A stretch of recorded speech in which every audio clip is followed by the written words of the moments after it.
तो आज चालू करने जा रहे हैं हमारा कौन सा chapter 1, class 10 chapter 1 science chemical equation. उल्टा हो गया, क्या नाम है, chemical reaction and equations. Chapter बहुत इजी है और कंप्लीट करना है हमने को, अच्छे से पढ़ना है इस चैप्टर को। बहुत सारी इसके अंदर रिएक्शंस हैं, बहुत सारी चीजें इसके अंदर आएंगी, है ना।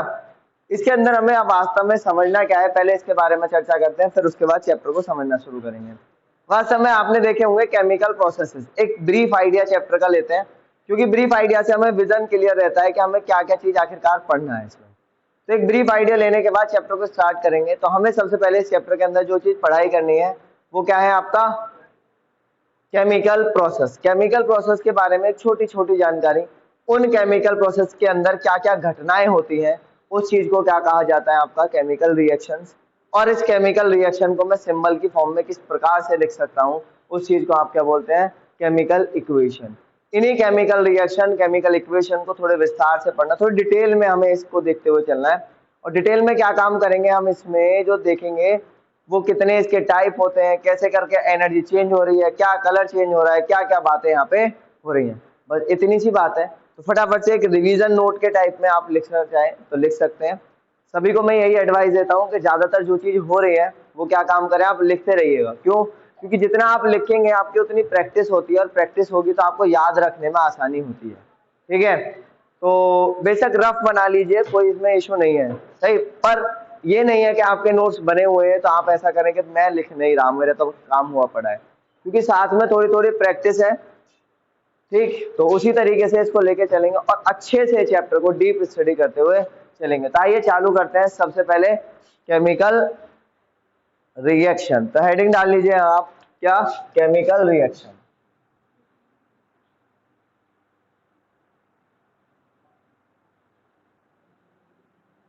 तो पहली हेडिंग आप लोगों की डल गई, क्या, केमिकल रिएक्शन। और इसको शुरुआत करते हैं, चलिए जरा, सब लोग तैयार है, शुरू करें। तो आइए शुरू करते हैं अपना चैप्टर अपना। तो पहली हेडिंग आप लोगों ने डाली, क्या, केमिकल रिएक्शन। आइए जरा समझते हैं केमिकल रिएक्शन को, आखिरकार वास्तव में केमिकल रिएक्शंस क्या होती हैं। आप लोगों ने ऐसा कुछ कहीं बचपन वाली क्लास में ऐसा कुछ देखा होगा कि एक चीज होती है, क्या, केमिकल प्रोसेस। अबे देखा है कि नहीं देखा, सबने देखा है ना। हमने बचपन में पढ़ा है, क्या, एक फिजिकल प्रोसेस होता है और एक क्या होता है, केमिकल प्रोसेस। एक फिजिकल प्रोसेस ये है, मैं इस मार्कर को कट से तोड़ दूं, अरे बच गया भाई, नहीं टूटा नहीं है, बच गया। ठीक है, तो मैंने क्या काम किया, इस मार्कर को ऐसे करके तोड़ने की कोशिश करी है। तो जैसे ये मार्कर मैंने तोड़ा, तोड़ने के बाद फिर मैंने इसको ऐसे ही आराम से ऐसे करके रख दिया, जोड़ दिया। तो ये प्रोसेस के अंदर कोई भी नया सब्सटेंस नहीं बना है, तो इस प्रोसेस को क्या बोलते हैं आप, फिजिकल प्रोसेस। यहीं पे इसी मार्कर में अभी जेब में से लाइटर निकाल के खट से आग लगानी शुरू की जाए, तो इस प्रोसेस को क्या बोलेंगे आप, केमिकल प्रोसेस। तो इसका मतलब मैं बोल सकता हूँ कि एक ऐसा प्रोसेस जिसमें कोई भी नया सब्सटेंस नहीं फॉर्म होता या नया कंपाउंड नहीं बनता, उसको क्या बोलते हैं आप, बहुत बढ़िया, कौन चला है, केमिकल प्रोसेस। गलत है सर आप, ये प्रोसेस होता है आपका क्या, फिजिकल। और ऐसा एक प्रोसेस जिसके अंदर नया सब्सटेंस फॉर्म होता है, इस प्रोसेस को बोलते हैं आप केमिकल प्रोसेस। तो केमिकल प्रोसेस में एक चीज होती है जिसको हम बोलते हैं, क्या है, chemical reaction. You can say that the chemical reactions are the chemical process और the chemical process are the chemical reactions. आइए जरा शुरू करते हैं, जरा ध्यान दीजिएगा। तो केमिकल रिएक्शन क्या होंगी, केमिकल रिएक्शन होंगे कुछ ऐसी प्रोसेस, यानी कि घटनाएं, एक तरीके से बोल सकते हैं आप, प्रक्रिया बोल सकते हो, एक ऐसी प्रोसेस जिसके अंदर वन और मोर देन, या तो एक या एक से ज्यादा, पॉसिबिलिटी है कि यहाँ पे एक हो या एक से ज्यादा चीज हो, वो क्या काम करे, कंबाइन करे, कंबाइन करे या ब्रेक करे, या तो क्या करे, कंबाइन, या फिर क्या हो, ब्रेक हो, टू फॉर्म अनदर सब्सटेंस। यानी कि या तो कंबाइन कर जाए, ठीक है, या ब्रेक कर जाए, लेकिन किसके साथ में, या तो कोई अदर सब्सटेंस के साथ में या फिर खुद के ही साथ में। तो इस प्रोसेस को क्या कहते हैं आप, केमिकल रिएक्शन बोलते हैं। तो एक तरीके से बोल सकते हैं आप, the process in which one or more than one substance combine to form one or more than one new substance, that process is called as chemical reaction. अब जरा देखना कि यहाँ पे हमने क्या काम किया है, केमिकल रिएक्शन कर डाली और इस केमिकल रिएक्शन के अंदर अब क्या क्या चीज होगी। चलिए जरा इसको बारीकी से समझने की कोशिश करते हैं। देखो जरा, तो हमने क्या काम किया, इसको समझने की कोशिश करी कि आखिरकार इसके अंदर क्या होता होगा। मान लेते हैं ये कोई मेरे पास एक सब्सटेंस, ये क्या है, मेरे पास कोई सब्सटेंस है, ये अपने आप ही ये कोई दूसरे सब्सटेंस के साथ में कोई प्रक्रिया कर रहा है किसी भी तरीके की। I am not saying that इसी तरीके का रिएक्शन कर रहा है, कोई चीज कर रहा है, तो कुछ भी ये यहाँ पे कर रहा है और यहाँ पे एक नया सब्सटेंस बनके तैयार हो जाए। यहाँ पे क्या हो, एक नया सब्सटेंस बनके तैयार हो जाए, तो इस प्रोसेस के आप क्या कहेंगे, एक केमिकल रिएक्शन। तो चलिए जरा देखते हैं, तो इसके अंदर क्या हो रहा होगा, ये पहले ऐसा का ऐसा ही तो रिएक्शन नहीं करके क्या होगा, ऐसा का ऐसा ही तो पूरा का पूरा कन्वर्ट नहीं हो गया होगा। इसके अंदर क्या चीज हुआ होगा, हो सकता है ये पहले छोटे छोटे पार्टिकल के अंदर टूटा हो, फिर इसके बाद हो सकता है ये वाला भी क्या हुआ हो, छोटे छोटे पार्टिकल के अंदर टूटा हो, फिर टूटने के बाद यहाँ पे एनर्जीज में कोई ना कोई बदलाव जरूर आया होगा, है ना, एनर्जी बढ़ी होगी, एनर्जी घटी होगी, कुछ ना कुछ इस तरीके से कोई ना कोई बदलाव जरूर आया होगा और बदलाव आने के बाद यहाँ पे ऐसे ऐसे कोई ना कोई प्रोडक्ट बना, ऐसा करके यहाँ पे ये चीजें हुई। सही है, तो यहीं से मेरे पास एक चीज आई, यानी कि यहाँ पे दो चीजें क्या काम कर रही हैं, आपस में कोई प्रक्रिया कर रही है, एक प्रोसेस कर रही है, जिस प्रोसेस को या प्रक्रिया को जो भी हो रहा है तुम्हारा, है ना, उसको आप केमिकल रिएक्शन का फॉर्म दे रहे हो। अब ये दोनों जो रिएक्शन कर रही हैं इनको बोला जाएगा क्या, इनको क्या बोला जाएगा, रिएक्टेंट्स। क्या बोला जाएगा, रिएक्टेंट्स। और ये जो नई चीज यहाँ पे बन रही है इसको क्या बोला जाएगा, प्रोडक्ट। तो मेरे पास दो चीज निकल के आई, पहला क्या, रिएक्टेंट यानी कि प्रक्रिया करने वाले, यानी कि मैं बोल दूं एक तरीके से रिएक्शन करने वाले, ठीक है। अभी एक तरीके से मानो कि कोई चीज है यहाँ पे, मैं एक हाथ में ऐसा रखूं, एक हाथ में ऐसे करके फट से मिलाऊं और कागज बन के तैयार हो जाए, तो उन दोनों चीजों ने क्या काम किया, आपस में प्रक्रिया करी, रिएक्शन करी, और रिएक्शन करके जो चीज नई बन के आई that is called as product. तो ये दोनों क्या कहलाए गए, रिएक्टेंट, और इसको क्या कहलाया गया, प्रोडक्ट। अब जरा ध्यान देना, अब मेरे दिमाग में एक सवाल उठ रहा है कि यार एक बात बताओ, केमिकल रिएक्शन हो रही है, आपने बोला हाँ हो रही है, केमिकल रिएक्शन हो रही है और केमिकल रिएक्शन में चीजें भी हो रही हैं, हम देख रहे हैं, यहाँ पे ऑब्जर्व कर रहे हैं, तो क्या कोई ऐसी कॉमन सी बातें हैं जो हर एक केमिकल रिएक्शन में होंगी ही होंगी? आप चिल्लाओगे क्या, हाँ, यानी कि कुछ ऐसी चीज आपको देखने के लिए जरूर मिलेगी कि एक केमिकल रिएक्शन में वो आपको देखने के लिए मिलेगी ही मिलेगी। तो वो 4-5 पॉइंट है जो आपको यहाँ पे देखने के लिए मिलेंगे ही मिलेंगे। तो हर केमिकल रिएक्शन में कोई ना कोई घटना इस तरीके की होती है। तो चलिए जरा उस घटना को समझना शुरू करते हैं कि क्या क्या चीजें आपको बदलाव देखने के लिए मिलेंगे। अब मान लेते हैं मेरे पास कोई भी क्या है, केमिकल रिएक्शन है। अब पहली बात तो मैं केमिकल रिएक्शन के आपके सामने एक लाइव एग्जांपल पेश करते हैं, ठीक है ना। लाइव एग्जांपल पेश करने के लिए सबसे पहले तुम लोग क्या काम करो, सांस अंदर लो, छोड़ दो, आपकी बॉडी के अंदर एक केमिकल रिएक्शन हो गई, that is called as respiration. जिसको क्या कहते हैं आप, रेस्पिरेशन कहते हैं। आपकी बॉडी में जैसे आपने सांस अंदर लेके छोड़ी तो वहां पे एक केमिकल रिएक्शन हो चुकी है, जिसको क्या बोलते हैं आप, रेस्पिरेशन बोलते हैं। इवन अगर हम आसपास की बात करें तो हमारे आसपास में बहुत सारी केमिकल रिएक्शन होती रहती हैं। जैसा कि आपने देखा होगा कि मेरे पास एक आयरन का टुकड़ा है, कुछ दिन बाद वो वाटर के साथ में, एयर के साथ में रिएक्शन करता है और किस में बदल जाता है, जंग में बदल जाता है ना, रस में बदल जाता है, जिस चीज को आप क्या कह सकते हैं, केमिकल रिएक्शन हो गई है। चलिए जरा आगे की बात करते हैं, आगे समझते हैं कि और क्या क्या चीजें मेरी किसके अंदर आती हैं, केमिकल रिएक्शन के अंदर आ सकती हैं। क्या आपने कभी ऐसा कोई प्रोसेस देखा है जिसके अंदर किसी चीज का कलर उड़ जाता हो? क्या आपने कोई ऐसा प्रोसेस देखा है? इन्हीं में मेरे सवालों में आपके जवाब छुपे हुए हैं, आप वहीं से चीजों को निकालना शुरू कीजिए। क्या कभी आपने कोई ऐसा प्रोसेस देखा है जिसके अंदर कोई नई चीज बन रही हो और उसका टेम्परेचर कम हो रहा हो या ज्यादा हो रहा हो? क्या आपने कभी कली देखी, कली, कैल्शियम कार्बोनेट कली देखी है, उसको पानी में फुलाया हो तो उसके अंदर से बुलबुले से निकलते हुए जाते हैं, ये काम आपने देखा होगा। आपने टॉयलेट साफ होता हुआ देखा है? अबे आया ना, पक्का? हार्पिक से देखा हो, इवन मैं अगर बात करूं तो नॉर्मल एसिड तेजाब आपको आजकल कम देखने के लिए मिलता है, लेकिन कहीं पे आपने देख लिया हो तो वहां पे वॉशरूम में क्या काम करते हैं, तेजाब छिड़क देते हैं और एकदम धुआं धुआं सा निकल जाता है। तो तभी हमारे दिमाग में गाना आता है, ये धुआं धुआं सा रहने दो, है ठीक है। इवन अजीब सी स्मेल से आपको आती हुई महसूस होती है। कभी आपने ऐसा कोई वो रिएक्शन देखा, यानी कि कोई ऐसी चीज देखी है जैसे आपने कुछ खाया और खाने के बाद आपने निकाला कुछ, तो यहाँ पे आपने खाया अच्छा लेकिन निकाला बहुत अच्छा, ठीक है, तो ये क्या है आपका, ये कौन सा प्रोसेस हो रहा है, एक केमिकल रिएक्शन हो रही है, यानी कि कोई ना कोई नई चीज यहाँ पे बन के तैयार हो रही है। तो मैंने अभी तक जितने भी एग्जाम्पल आपके सामने पेश करे, ये सारे के सारे एग्जाम्पल किस चीज के हैं, केमिकल रिएक्शन। आप देखो, आप अपने आसपास में ढूंढना शुरू करते हैं, चलो जरा एक बारी देखते हैं, क्या आपने कहीं भी बैटरा देखा, बैटरा, अरे बैटरा ठीक है, बैटरा बैटरा बैटरा जिसको बोलते हैं, हाँ यहाँ पे बैटरा बोलते हैं, कहते हैं बैटरा नहीं होता, डेट इज बैटरी, ठीक है। इस बैटरी के अंदर भी केमिकल रिएक्शंस ही होती है सर, इसके अंदर भी कोई ना कोई गैस इवॉल्व होती है। आपने ऐसा करके एक एड में भी देखा होगा, वो ट्रक के ऊपर बैठ जाता है, अनुलोम विलोम करता है, बैटरी का एड था, जन किसका एड था, तो वहां पे आप देखते हो। अरे आपने बाइक चलाई है क्या, बाइक के अंदर तेल डालते हैं तो तेल कहाँ चला जाता है आपका, कभी सोचा है, उसके अंदर से धुआं कहाँ से निकल के आ जाता, अरे हमने तो लिक्विड डाला था और ये धुआं निकाल रहा है, अच्छा ऐसा हो रहा है क्या। आपने ऐसे ऐसे लोग देखे हैं जो ऐसे ऐसे करते हैं,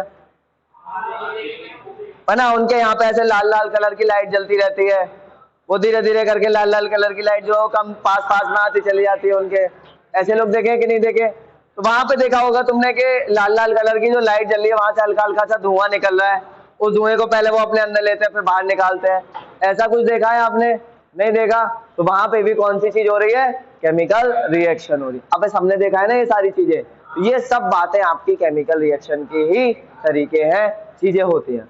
क्या आपने कभी ऐसा महसूस किया है कि आपने मान लो कुछ स्टार्च खाया या कुछ रोटी खाई, उस पर घी लगा हुआ था, आपने रोटी खाई, आप थोड़ी देर तक उसे चबा रहे, स्टार्टिंग में रोटी आपको मीठी नहीं लग रही थी, लेकिन आगे चल के वो रोटी कैसी लगने लगी, आपको मीठी लगने लगी। तो ये सारी चीजें आपकी क्या चीज है, केमिकल प्रोसेस ही हो रहे हैं, यानी कि क्या हो रहे हैं, वो केमिकल रिएक्शंस ही हो रही है। तो इन सब के अंदर कुछ ना कुछ चीज कॉमन निकल के आती है, जिनसे हमें पता चल सकता है कि अगर ये बातें हो रही हैं, इन 4-5 चीजों में से कोई चीज हो रही है, तो मैं क्या कह सकता हूं, उस चीज को एक केमिकल रिएक्शन हो चुकी है। तो आइए जरा देखते हैं चेंजेस, क्या क्या चेंजेस होते हैं, क्या क्या बदलाव होते हैं जब एक केमिकल रिएक्शन होती है, या फिर मैं बोल सकता हूं how we can identify a chemical reaction has take place, है ना, मैं कैसे पता लगा सकता हूं कि केमिकल रिएक्शन हो चुकी है। तो चलिए जरा ध्यान दीजिएगा, उससे पहले फटाफट से अगर इसमें से कुछ छापना है तो छाप लो, छाप लिए, चलो। तो केमिकल चेंजेस में पहला जो चेंज है आपका सबसे important, change in colour, change in colour, ठीक है। अब मैं इंसानों की बात नहीं कर रहा जो शक्ल देख के रंग बदल देते हैं, उन्हें गिरगिट बोलते हैं, ठीक है, लेकिन हम किसकी बात कर रहे हैं, केमिकल कंपाउंड की बात कर रहे हैं, कंपाउंड के बारे में चर्चा कर रहे हैं, जो क्या काम करता है, रिएक्शन देख के, यानी कि कंपाउंड देख के उसके साथ में प्रक्रिया करके एक रंग बदल देता है। क्या आपने ऐसी वो रिएक्शन देखी जहां पे रंग बदलता है, हाँ, पनीर खाया व्हाइट, निकाला कैसा, पीला पनीर, तो ये प्रोसेस क्या है आपका, अरे समझ आया, ठीक है। तो यहाँ पे क्या चीज मिली आपको, कलर में चेंज देखने के लिए मिला, तो आपने बोल दिया क्या, क्या हो गया, एक केमिकल रिएक्शन होगी। तो मैं यहाँ पे एग्जांपल ले सकता हूँ किसका, डाइजेशन, हमारे अंदर क्या होता है, डाइजेशन, तो डाइजेशन का यहाँ पे बेस्ट एग्जांपल आपका जाएगा, जिसमें आप बोल सकते हैं कि भैया कोई ना कोई केमिकल चेंज हुआ है। एक आपने लोहा देखा होगा, आयरन, आयरन किस में चेंज हो जाता है, रस्ट, लोहा चमकीला चमकीले से कलर का होता है अलग ही, ठीक है ना, और वो जब जंग में बदलता है तो कैसा दिखता है, ब्राउनिश कलर का दिख जाता है, रेडिश ब्राउनिश कलर का हो जाता है। ये आपने यहाँ पे प्रोसेस देखा होगा, ठीक है, ये चीज हो गई आपकी, यहाँ तक समझ आया, यहाँ तक कोई डाउट, चलिए जरा आगे की बात करते हैं। दूसरी चीज जो है वो आपकी क्या होगी, फटाफट से देखना शुरू करो, दूसरी चीज क्या होगी, पहला तो हो गया क्या मेरे पास, चेंज इन कलर, दूसरा लिखते हैं change in temperature, change in temperature. तो चेंज इन टेम्परेचर में क्या आएगा, आइए जरा ध्यान लगा के सुनते हैं, कि आखिरकार चेंज इन टेम्परेचर में क्या चीज आ सकती है। चलो पहले रिएक्शन ढूंढना शुरू करते हैं कि ऐसी कौन सी रिएक्शन है जिसमें टेम्परेचर में चेंज होता है। अरे बाबा अभी ध्यान आया, ये वाले भैया याद आया ना, वो क्या काम कर रहे थे, पहले उन्होंने ऐसे करके कुछ मुंह में लगाया, लगाने के बाद इधर से लाइटर जलाया, फिर उसके बाद वहां पे आपने टच करके देखा तो टेम्परेचर ज्यादा था या कम। अरे ये चीज तो हमने भी करी है घर पे, गैस जलाई है कि नहीं जलाई, टेम्परेचर बढ़ाया है भाई। अबे सबने गैस जलती हुई देखी है, देखिए कि नहीं देखी, तो आपने क्या काम किया हुआ है, वहां पे एक केमिकल रिएक्शन करी हुई है। समझ आया ना, वहां पे क्या काम किया हुआ है आपने, केमिकल रिएक्शन। और जिस केमिकल रिएक्शन को मैंने आगे चल के बताया, यानी कि ये ऐसी रिएक्शन है जहां पे क्या हो रहा है, टेम्परेचर में चेंज हो रहा है। ऐसी रिएक्शन तो मैंने बहुत देखी है, मैंने बहुत सारी जगह पे क्या काम किया हुआ है, आग लगाई हुई है और आग लगा के टेम्परेचर बढ़ाया है, और कहीं कहीं पे मैंने ऑब्जर्व भी किया है कि टेम्परेचर डिक्रीज हो रहा है। तो मुझे ऐसा एग्जांपल दे सकता है जहां पे टेम्परेचर डिक्रीज होता हो, फोटोसिंथेसिस। ठीक है, फोटोसिंथेसिस में एनर्जी एब्जॉर्ब होती है, you can say that the temperature is decreasing. चलिए जरा आगे की बात करते हैं, जरा ध्यान दीजिए ना, तो यहाँ पे टेम्परेचर में क्या चेंज होगा। एग्जाम्पल आपने देखा क्या अभी, रेस्पिरेशन। अरे भाई रामदेव बाबा क्या काम करते हैं, सांस अंदर लो, तुम्हें ठंड लग रही है ऐसे करो, ऐसे करने से क्या होगा, ऐसे करने से बॉडी का टेम्परेचर इंक्रीज होगा। क्योंकि रामदेव बाबा को साइंस की नॉलेज है, तो उन्होंने बताया कि भैया रेस्पिरेशन के अंदर क्या होता है, एक एक्सोथर्मिक रिएक्शन होती है, यानी कि टेम्परेचर आपका बढ़ता है। तो इन्होंने बताया कि भैया जब टेम्परेचर बढ़ेगा तो हमारी बॉडी के अंदर बढ़ रहा है, तो ऑल ओवर बॉडी का टेम्परेचर इंक्रीज हो जाएगा, जिसकी वजह से हमें ठंड लगनी कम हो जाएगी। ऐसे करके इन्होंने रामदेव बाबा ने भी हमें समझाया कि भाई ये चीज हमें होती है। ठीक है, और एग्जाम्पल कोई, बर्निंग, आपका एग्जाम्पल ले सकते हैं यहाँ पे, बर्निंग, किसी भी चीज को जलाएंगे आप तो क्या होगा, वहां पे टेम्परेचर हाई होगा, ज्यादा ही होगा, तो वहां पे चेंज इन टेम्परेचर का आपको एग्जांपल देखने के लिए मिलेगा। यहाँ पे आप एक एग्जांपल ले सकते हो, फोटोसिंथेसिस। कौन सा एग्जांपल आएगा आपके यहाँ पे, फोटोसिंथेसिस। चलिए जरा तीसरी बात करते हैं, तीसरी क्या चीज आपको यहाँ पे बदलाव देखने के लिए मिलता है, वो बदलाव है सर चेंज इन स्टेट। चलो change in state, change in state का मतलब समझना, पहली बात तो स्टेट सुनते ही आता है, अभी उत्तर प्रदेश में कुछ चीज कर रहे हैं तो स्टेट में बदलाव हो जाएगा, इसका मतलब वो राजस्थान में जाकर धम से गिर जाएगा।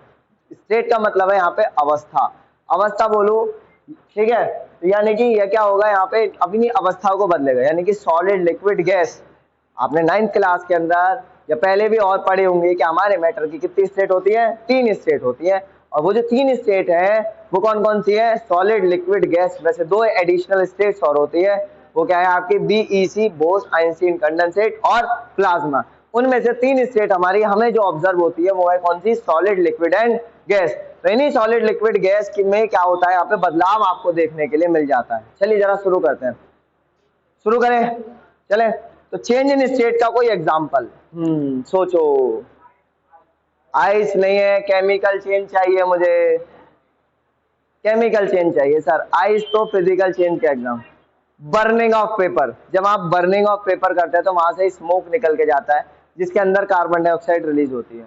वुड की बर्निंग करते हैं, वहां पे भी आपके ये होती है। एक चीज आपको मैं यहाँ पे बताता हूँ, आपने मेटल जानते हो, मेटल, मेटल का मतलब धातु कोई भी, तो मेटल की रिएक्शन, मेटल के ऊपर जैसे मैं एसिड डालूंगा तो वो क्या काम करेगा, हाइड्रोजन गैस निकालेगा, वो क्या काम करेगा, वहां से हाइड्रोजन गैस निकालेगा, और हम बोलेंगे क्या हो रहा है यहाँ पे, चेंज इन स्टेट हो रहा है। ऐसे बहुत सारे आपको एग्जांपल देखने के लिए मिलेंगे। तो चेंज इन स्टेट में पहली चीज आपका जो सबसे ज्यादा यहाँ पे यूज में आता है वो है आपका, मैं यहाँ पे आपको बताता हूँ, इवोल्यूशन ऑफ गैस।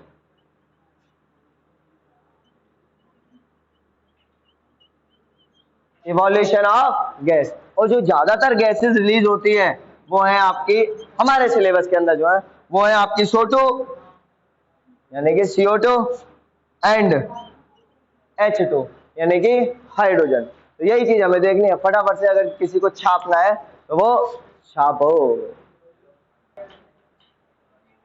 इन सब प्रोसेस को रिप्रेजेंट करने का कोई ना कोई तरीका होना चाहिए ना। मैं यहाँ पे थोड़ा सा सोचने विचारने लगूं कि यार सारी चीज क्या मैं थ्योरी ऐसे लाइन लाइन में लिखता रहूंगा, या मेरे पास कोई ना कोई एक ऐसा सिंपल तरीका होना चाहिए जिससे मैं एक लाइन सी लिखूं और मुझे सारी चीज समझ में आ जाए कि ये चीज है, ये इससे मिलके बनी हुई है, ऐसे ऐसे करके इसमें कोई ना कोई ऐसा बदलाव हुआ होगा, होना चाहिए कि नहीं होना चाहिए। आइए जरा उस चेंज को समझना शुरू करते हैं और उस तरीके को रिप्रेजेंटेशन को समझना शुरू करते हैं, जो है तुम्हारा क्या, केमिकल इक्वेशन। तो नेक्स्ट हेडिंग जो आने वाली है आपकी वो कौन सी है सर, केमिकल इक्वेशन। तो चलिए जरा चालू करते हैं केमिकल इक्वेशन के बारे में, चलिए जरा।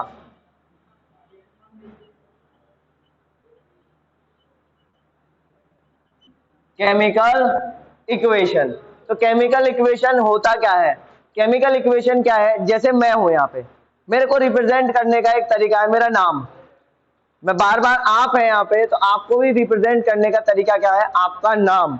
अगर किन्हीं दो चीजों के नाम सेम हो जाए तो आप क्या काम करते हैं, उनके फादर्स नेम लगाते हैं, ठीक है ना कोई ऐसी आइडेंटिटी देते हैं।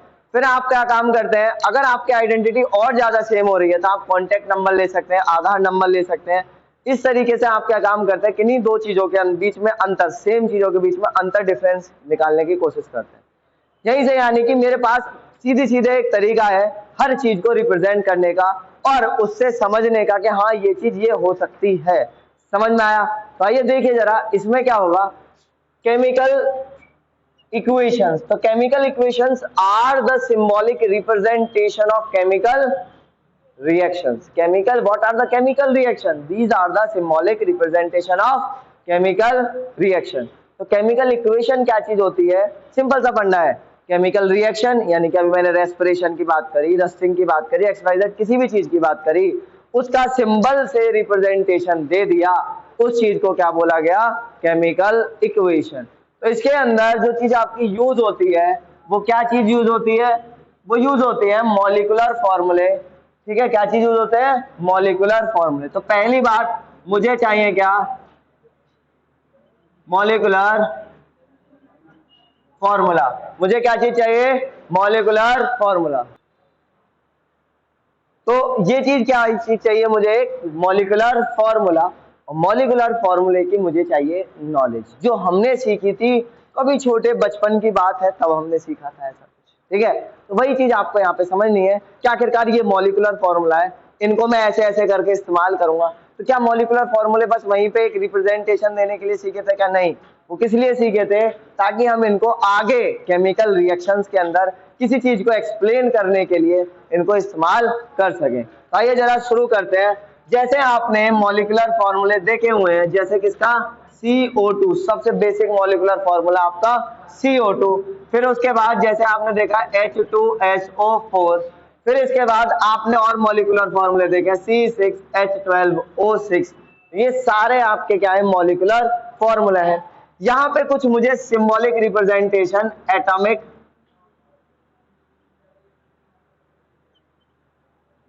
एटॉमिक सिंबल्स के भी चाहिए। जैसे आपने देखा है, मैं तेरा बॉयफ्रेंड, तो मेरी बॉयफ्रेंड है, गर्लफ्रेंड सॉरी, ओ मैंने कहने ना ना ना ना, तो नाना नाना ये किसका सिंबल है, सोडियम, नाना का, अरे नहीं सोडियम का है। तो ये सिंबल मिला आपको किसका, सोडियम का। तो सोडियम का सिंबल यहाँ पे मिला, और एक सिंबल आपको Mg, Pt, Ag, Au, इस तरीके से आपने सिंबल्स याद करे होंगे, नहीं तो ये वाले तो जरूर याद करे होंगे। H2 is used for hydrogen gas, O2 is used for oxygen gas, ठीक। इसके बाद N2 is used for nitrogen gas. अगर मैं यहाँ पे बोलूं N खाली, तो it is the atomic representation of nitrogen, it is not a gas, it is not nothing, ये कुछ नहीं है, ये क्या है, एटॉमिक रिप्रेजेंटेशन है। लेकिन अगर मैंने यहाँ पे सोडियम लिख दिया तो ये एक एलिमेंटल रिप्रेजेंटेशन है। ऐसे मैं यहाँ पे बोलूं ये है जी, तो ये कुछ नहीं है, एक तरीके से एटम लिखा हुआ है बस मैंने, वो ऐसा था, हमने बचपन में पढ़ा था डिटेल में, है ना, तो तभी हमने चीजें देखी। अब तो मैंने क्या काम किया, एक थोड़ा सा रिव्यू दे दिया कि सर इस तरीके से रिवाइज हो जाएगा आपका, ताकि आपको कोई दिक्कत ना आए, ठीक। तो चलिए जरा देखो, तो एक मैं अगर इसको रिप्रेजेंट करना चाहूं तो किस तरीके से मैं इसको रिप्रेजेंट कर सकता हूं। तो मेरे पास क्या होता है, एक एरो लगा रहता है, क्या लगा रहता है, एरो। एरो के लेफ्ट हैंड साइड पे जो चीजें रिएक्शन करती हैं, जो आपस में प्रक्रिया कर रही हैं, उन चीजों को लिखा जाता है, जिनका नाम अभी हमने थोड़ी देर पहले देखा, क्या था? रिएक्टेंट्स। क्या नाम है? रिएक्टेंट्स।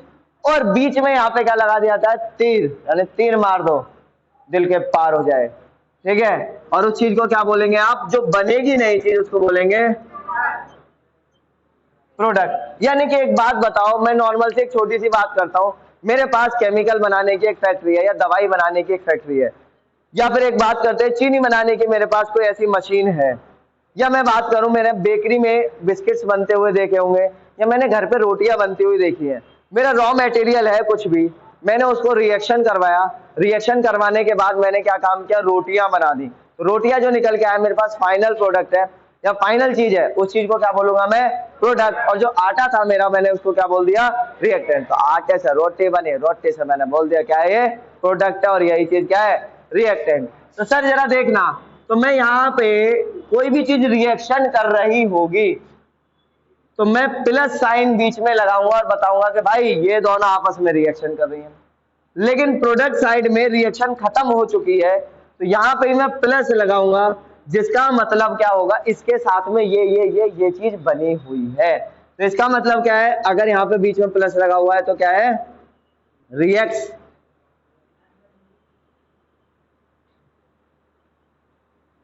और इसका मतलब क्या है? विद, या एंड भी बोल सकते हैं आप। तो चलिए जरा देखते हैं केमिकल रिएक्शन को कैसे रिएक्टेंट और यहाँ पे लिखा जाएगा प्रोडक्ट। जैसे एक एग्जांपल से समझने की कोशिश करते हैं। आप सभी को पता है फोटोसिंथेसिस का प्रोसेस, जिसके अंदर क्या होता है?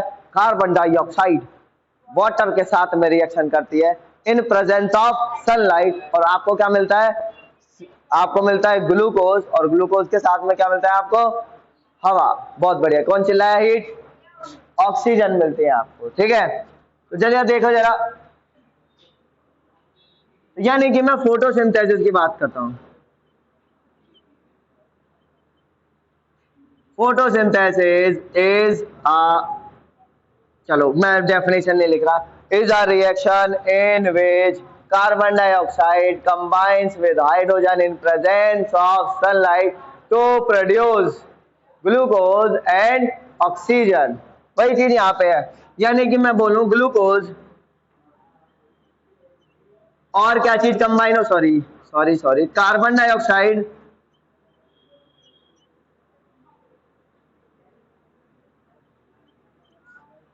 डाइऑक्साइड कंबाइन कर रही है किसके साथ में?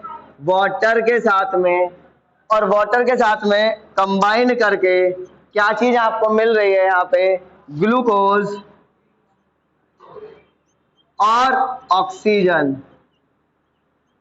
और यहाँ पे सनलाइट गैस का सनलाइट का इस्तेमाल किया जा रहा है, तो मैं यहाँ पे लिख दूंगा क्या? सनलाइट। सही। अब यहीं से चीज पकड़ना, क्या ये तरीका है एक केमिकल रिएक्शन को इक्वेशन में रिप्रेजेंट करने का?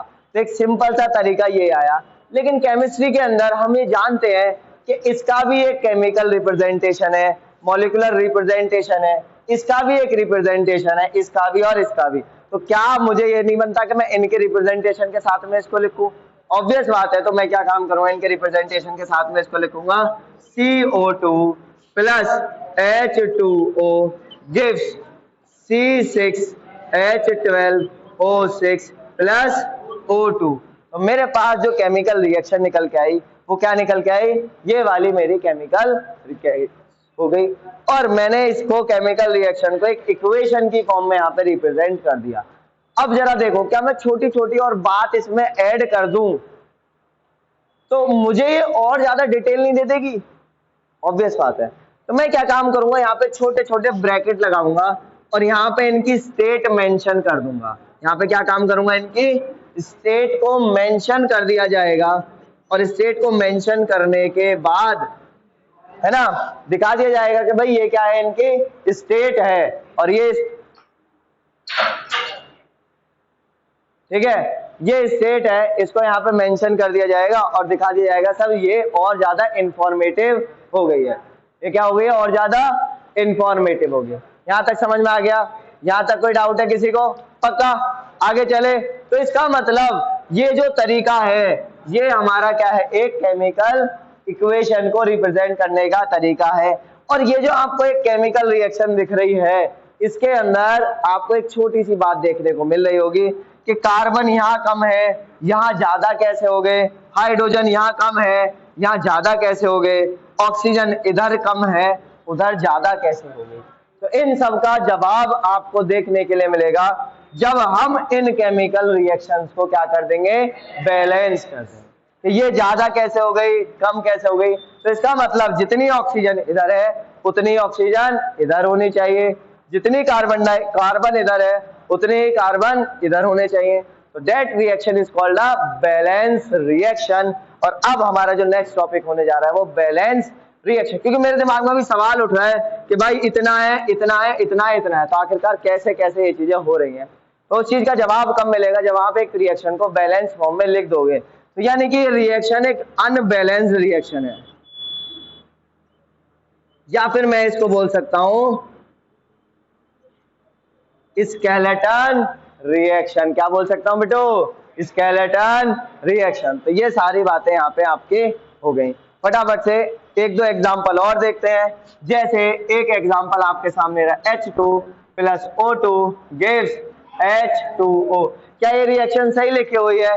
नहीं, इसमें थोड़ी सी आपको सुधार करना है। क्या काम करना है? इसमें स्टेट मेंशन करते हुए चलना है। तो आपने यहाँ पे गैस लिखा, यहाँ पे भी गैस लिखा, यहाँ पे क्या लिख दिया? लिक्विड। सर जरा ध्यान दीजिएगा, सॉलिड के लिए आप यूज करेंगे S, लिक्विड के लिए आप यूज करेंगे L, गैस के लिए आप यूज करेंगे G और एक्वस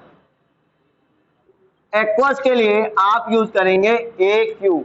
एक्वस का मतलब समझना, इसका मतलब है कोई भी चीज है वो पानी में घुली हुई है। यानी कि मैंने यहाँ पे लिखा, क्या लिखा? एक्वस बना हुआ है, यानी कि ग्लूकोज किसमें घुला हुआ है? पानी में घुला हुआ है।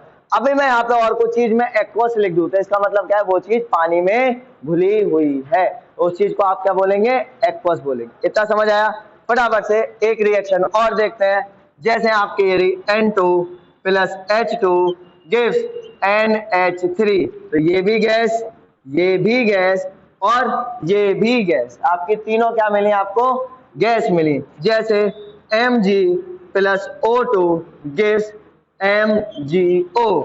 ये सॉलिड, ये आपका गैस और ये क्या आपका? सॉलिड। ठीक है ना? तो इतनी सारी चीजें आपको यहाँ पे देखने के लिए मिली। ये सब जो चीजें हैं वो आपके ये नहीं। फटाफट से जिसको कॉपी करना है, जिसको क्या सभी लोगों को कॉपी करना है, फटाफट से कॉपी करना शुरू कर दीजिए। अब क्या काम करना है? हमें केमिकल रिएक्शंस को बैलेंस करना सीखना है। आसान है, इस चीज को भी समझते हैं। सिंपल सा एक ही फंडा है, जो जितना लेफ्ट साइड वो उतना राइट साइड। बस यही तुम्हें फंडा लगाना है, जो जितना लेफ्ट साइड वो उतना राइट साइड। और इसी फंडे से आपका एक केमिकल रिएक्शन बैलेंस हो जाएगी।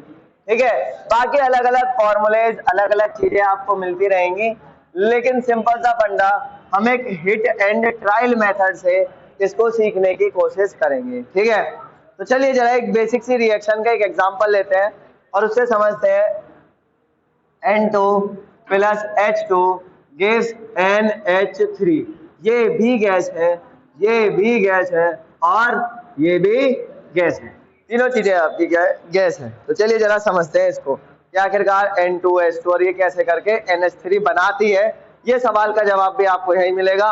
और सारी चीजें मैं एक एक चीज आपको समझाने की कोशिश करूंगा। कुछ बेसिक चीजें हैं जो आपकी कहाँ पे, आपकी 9th क्लास की है, वो आपके यहाँ पे इस्तेमाल में आती है, क्योंकि चैप्टर समझ में आना चाहिए। मेन चीज ये है। तो किसी किसी का क्या है, बेसिक चीजें है कि भाई मेरे दिमाग से निकल गई, याद नहीं आ रहा, वो चीज नहीं हो रही, तो सारी चीजें आपके यहाँ पे क्लियर हो जाएंगी। जैसे आपने लिखा क्या? N2, आपने लिखा क्या? H2, क्या मिला आपको? NH3 मिला। तो पहली बात, मैं केमिकल रिएक्शंस को बैलेंस करूंगा on the basis of law of conservation of mass. ये जो केमिकल इक्वेशंस हैं ये आपकी बैलेंस करी जाती हैं on the behalf of law of conservation of mass. Law of conservation of mass के हिसाब से इनको बैलेंस किया जाता है। यानी कि इसका मतलब सिंपल सा एक है कि जितना मास नाइट्रोजन का लेफ्ट साइड उतना ही मास नाइट्रोजन का राइट साइड होना चाहिए। या तो मैं मास को बैलेंस कर लूं या एक छोटा सा तरीका क्या होता है मैं नंबर्स को भी बैलेंस कर लूं। एग्जाम्पल से समझते हैं चीजों को। मान लीजिए मेरे पास इधर साइड में 5 किलो वजन है और मैंने उसी चीज को तोड़ दिया 5 किलो वजन को और मैंने 5 कोई नई चीज बना दी, तो मेरे पास अब भी कोई जो वजन आएगा वो कितना आएगा 5 किलो ही आएगा। तो इसका मतलब मैंने नंबर बैलेंस करे, यानी कि एक तरीके से मास बैलेंस हो गया मेरा। जब मेरे नंबर बैलेंस होते हैं तो क्या होता है मास अपने आप बैलेंस होता है। तो मुझे मेन मतलब है इवेंचुअली मेरा क्या निकल के आना चाहिए मास बैलेंस होना चाहिए। तो यहाँ पे अगर मैं सेम चीज ले लेता हूँ, जब मैंने मास लिया था तोड़ दिया उस चीज को, अगर मैं उस चीज को सेम ले लेता हूँ जितना इधर उतना इधर, 5 इधर चीज रखी 5 वही सेम चीज इधर रख दी, तो दोनों का अगर वजन एक का बराबर बराबर है तो मास क्या आ जाएगा दोनों तरफ बराबर बराबर आ जाएगा। आइए समझते हैं जरा एक छोटे से एग्जांपल से। जैसे मैंने क्या काम किया, एक कांटा ले लिया, ये तराजू लिया मैंने, इस तराजू में मैंने एक तरफ ऐसे करके ट्राइंगल डाले या फिर एक काम करता है मैंने क्या काम किया एक तरफ एक कोई ऐसे ही फिगर ले ली जो बनी हुई है आपकी, सही है, इस तरीके से बनी हुई है जिसके अंदर दो तो ट्राइंगल आ रहे हैं। मैं उनको एक को शेड कर देता हूं, चलो ऐसे करके दो तो आपको यहाँ पे ट्राइंगल दिख रहे होंगे और एक ट्राइंगल ऐसे करके है ये जो शेड वाला है और एक ट्राइंगल आपका नॉर्मल इस तरीके का ट्राइंगल है। बाकी आपको छोटे छोटे क्या दिख रहे हैं स्क्वायर से या डब्बे आपको दिखाई दे रहे हैं।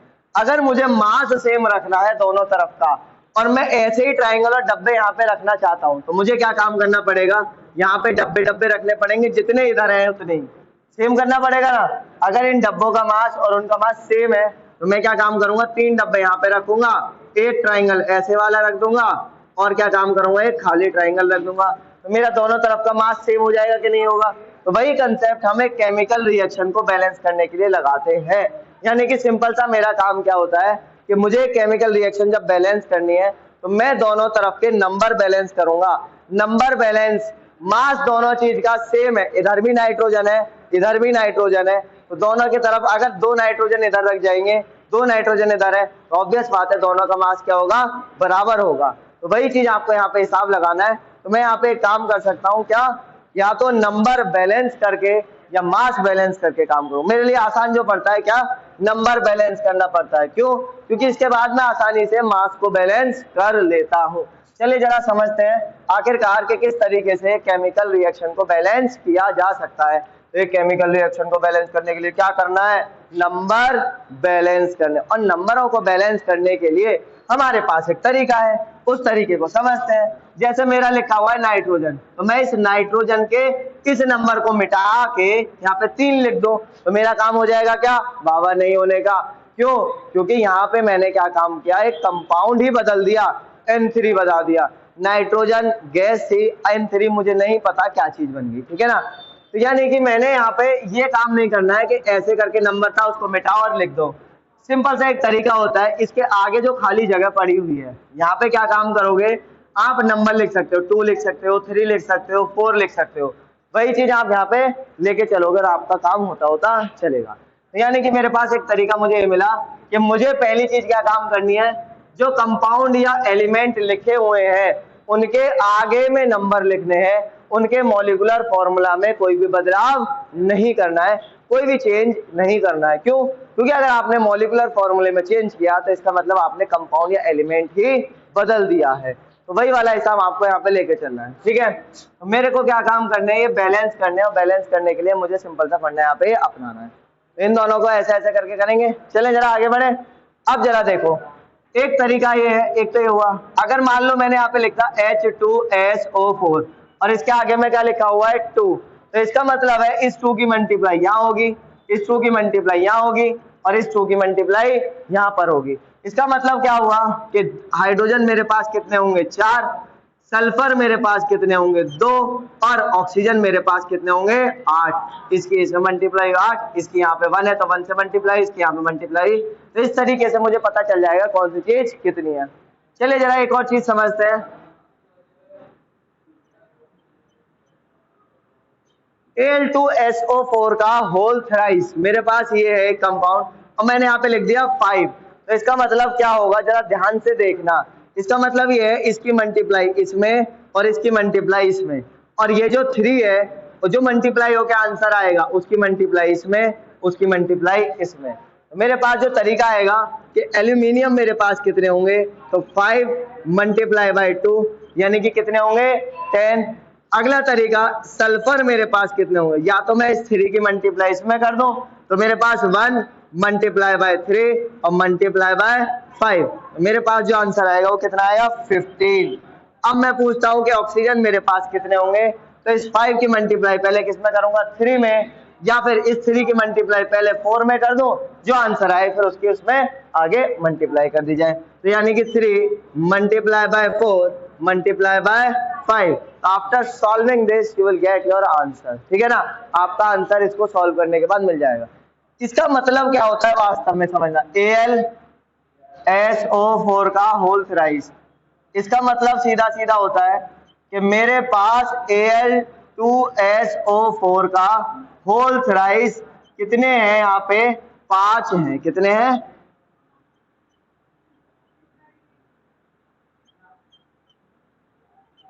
मेरे पास Al2SO4 के कितने हैं 5 मॉलिक्यूल हैं। मैंने ये तरीका यहाँ पे अपना लिया। अब जरा देखना 12 12 12 12 12 सब में 12 12 है, इनको ऐड करोगे जब भी तुम्हारा आंसर कितना आएगा 60। ऑक्सीजन की बात कर रहे हैं यहाँ पे हम, है ना।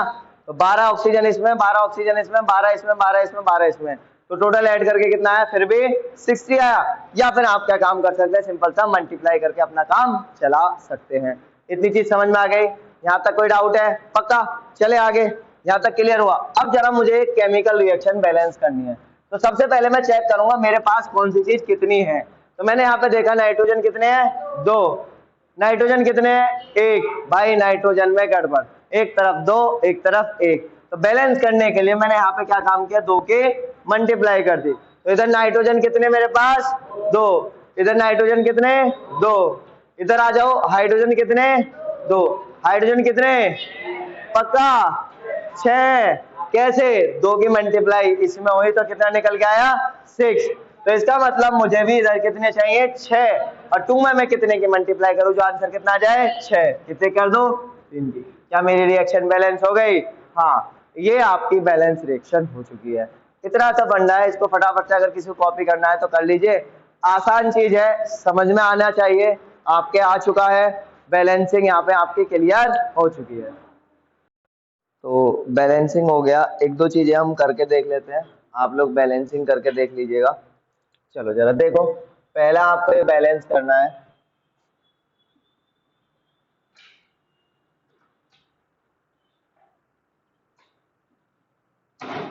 जल्दी से शुरू हो जाइए, बैलेंसिंग करना स्टार्ट कर दीजिएगा। ठीक है, नेक्स्ट रिएक्शन,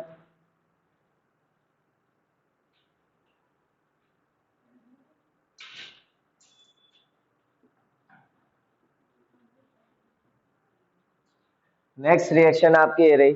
फटाफट से इनको बैलेंस करना स्टार्ट कर दीजिए ताकि हमारा आगे हम बढ़ सकें।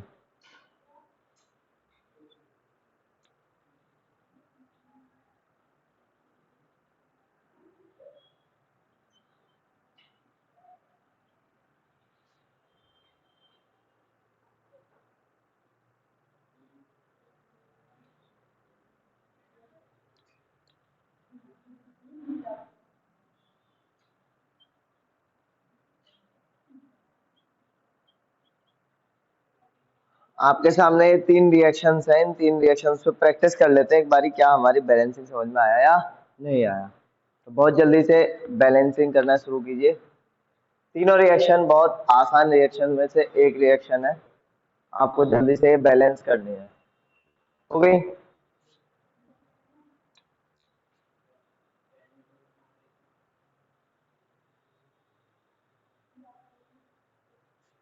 हो गई, करो करो जल्दी।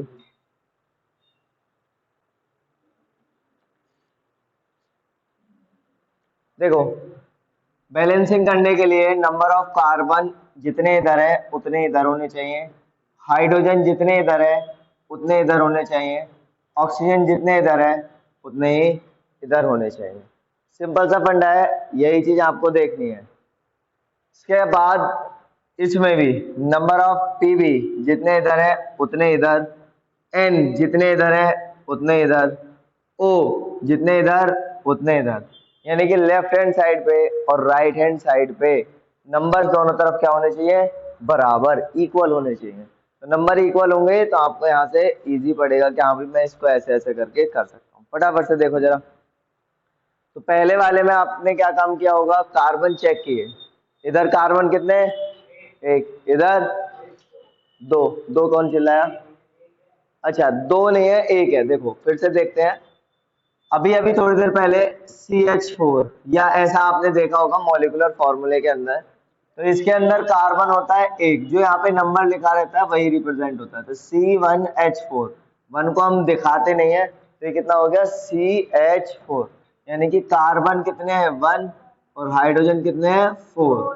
ठीक, अब देखो जरा, कार्बन इधर कितने हैं वन, इधर कितने हैं वन, तो दोनों तरफ कितने हो गए, बैलेंस है मेरी तरफ से।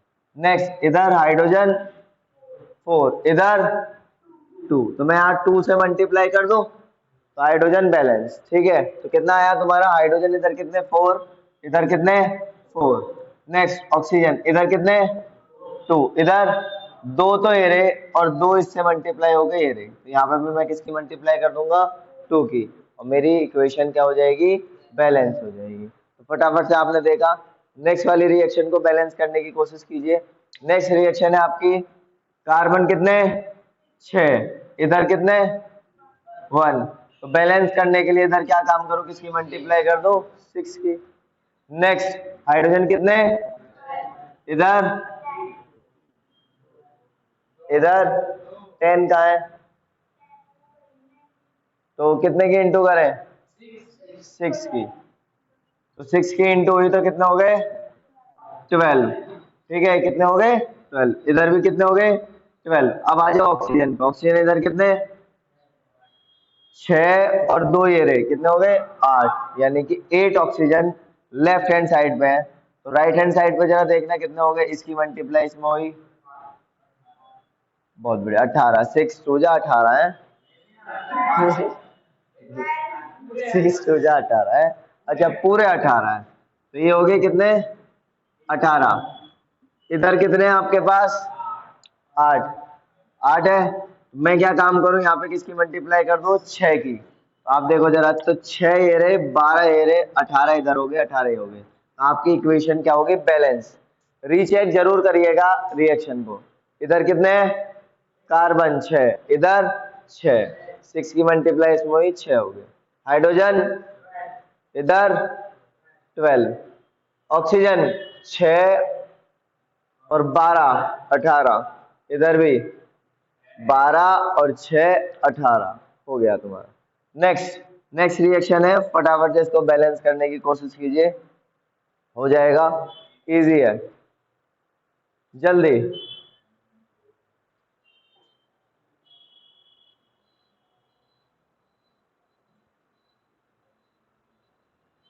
हुआ,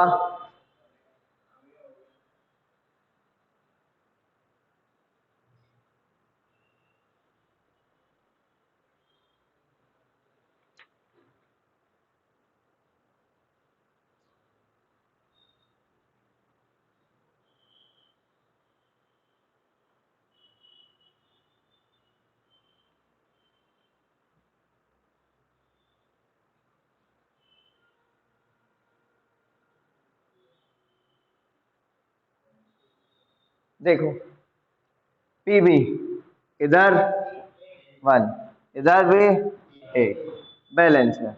नाइट्रोजन इधर कितने हैं, देखो जरा, याद करो वो बातें, इसकी मल्टीप्लाई इसमें, इसकी मल्टीप्लाई इसमें, तो नाइट्रोजन कितने हो गए दो, ऑक्सीजन कितने हो गए, इसकी मल्टीप्लाई इसमें हुई तो छह, तो नाइट्रोजन कितने हैं दो, और इधर कितने हैं, गड़बड़ देखिए, तो इसको क्या काम करना है आपको, अब देखना है भाई मैं कैसे करके इसको रिजॉल्व करूंगा। ठीक है, तो रिजॉल्व करने के लिए मुझे कुछ ना कुछ मल्टीप्लाई या डिवाइड करना पड़ेगा किधर की तरफ। तो जरा देखो, नाइट्रोजन इधर 2 है, तो मैं क्या काम करता हूँ, पहले अपना तरीके से इसमें क्या काम करता हूँ, 2 की मल्टीप्लाई कर देता हूँ। ठीक है, अब जरा चेक करते हैं, अब बारी आती है किसकी, ऑक्सीजन की। तो सर जरा ऑक्सीजन देखो, ऑक्सीजन कितने हैं इधर, 6, इधर कितने हैं, 7। यार ऑड नंबर आ गया। अब मेरे पास ज्यादातर टेबल में मैं 2 की, 3 की, किसी की भी मल्टीप्लाई करता हूँ तो ऑड नंबर लाना थोड़ा सा टफ टास्क पड़ जाता है ना। तो चलो करके देखते हैं कैसे होगा फिर। अब क्या काम करूं, या तो मैं क्या काम करूं कि ऑक्सीजन कर दूं 8, तो इसका मतलब यहाँ पे मल्टीप्लाई कर दूं किसकी, 2 की। अब मेरे लिए इजी पड़ जाएगा करना। ऑक्सीजन इधर 6 है, इधर कितने हो गए, 8। अब फिर से गड़बड़ हो रही है, अब क्या काम किया जाए ऑक्सीजन को फिर से बैलेंस करने के लिए। ठीक है ना, तो आपको क्या काम करना है, देखो यहाँ पीबी कितने बढ़े, 2, तो मैंने यहाँ पे क्या काम किया, पीबी कितने बढ़ा दिए, 2। अब जरा चेक करो, तो नाइट्रोजन कितने हो जाएंगे इधर में, 4, 2 यहाँ से मल्टीप्लाई, 2 यहाँ से मल्टीप्लाई, कितने हो गए, 4। ऑक्सीजन कितने हो गए यहाँ पे, 12। ठीक है, ऑक्सीजन कितने हो गए, 12। इधर आ जाओ, ऑक्सीजन कितने हैं, और नाइट्रोजन भी कम है ना। तो यहाँ पे क्या काम करूं, नाइट्रोजन को तो बैलेंस कर ही दो 4 की मल्टीप्लाई करके, क्योंकि नाइट्रोजन 4 है, तो मैंने क्या काम किया, इसकी बैलेंस कर दिया। ठीक है, अब क्या काम करना है, चेक कर लो, नाइट्रोजन या सॉरी पीबी 2 इधर, 2 इधर, नाइट्रोजन 4, 4, ऑक्सीजन 12, 8 और 4, 12, भाई 2 इधर हो गए, 2 इधर हो गए, ऑलरेडी ये रिएक्शन क्या होगी आपकी, बैलेंस। इस तरीके से दिमाग लगाना है और रिएक्शंस बैलेंस होती चलेंगी आपकी। यहाँ तक क्लियर हुआ, यहाँ तक कोई डाउट, चले। तो हमारे ये टॉपिक क्लियर हो गया कि भाई बैलेंसिंग होती है और स्केलेटन रिएक्शन क्या होता है और क्या चीज होती है। ठीक है, समझ आया। अब जरा देखो हमने क्या काम किया, यहाँ पे टाइप्स ऑफ रिएक्शन एक तरीके से देख ली, ओ सॉरी टाइप्स ऑफ रिएक्शन क्या होगा, हमने ये देख लिया कि एक रिएक्शन अगर हो रही है तो वो किस तरीके से होती है, यानी कि उसके अंदर क्या क्या चीजें का अंदर बदलाव हो सकता है। हमने इतनी सारी बातें यहाँ पे देख ली हैं, एक बारी फिर से उनको रिकॉल करेंगे। रिकॉल करने से पहले आप क्या काम करोगे, इसको छाप लीजिए, छापो। अभी तक जो चीजें देखी कि भाई केमिकल रिएक्शन हो गई है, उसके लिए पहले का क्या चेंज इन कलर, पहले क्या था, कलर में बदलाव, है ना। पहली जो चीज थी वो आपकी चेंज इन कलर, दूसरी चीज थी क्या, चेंज इन टेम्परेचर, और तीसरी चीज क्या थी, स्टेट। स्टेट में जो इंपॉर्टेंट बात थी वो क्या थी आपकी, इवोल्यूशन ऑफ,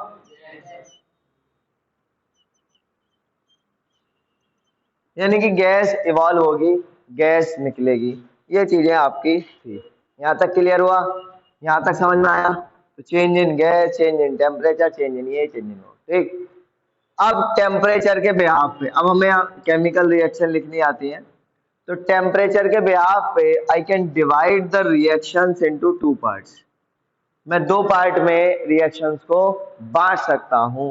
पहली रिएक्शन है आपकी एक्सोथर्मिक, और दूसरी रिएक्शन है आपकी एंडोथर्मिक। एक्सोथर्मिक वो रिएक्शंस जो एनर्जी रिलीज आउट करती हैं, ऐसी रिएक्शंस जिनमें क्या होता है, एनर्जी रिलीज होती है, उन रिएक्शंस को क्या बोलते हैं आप, एक्सोथर्मिक।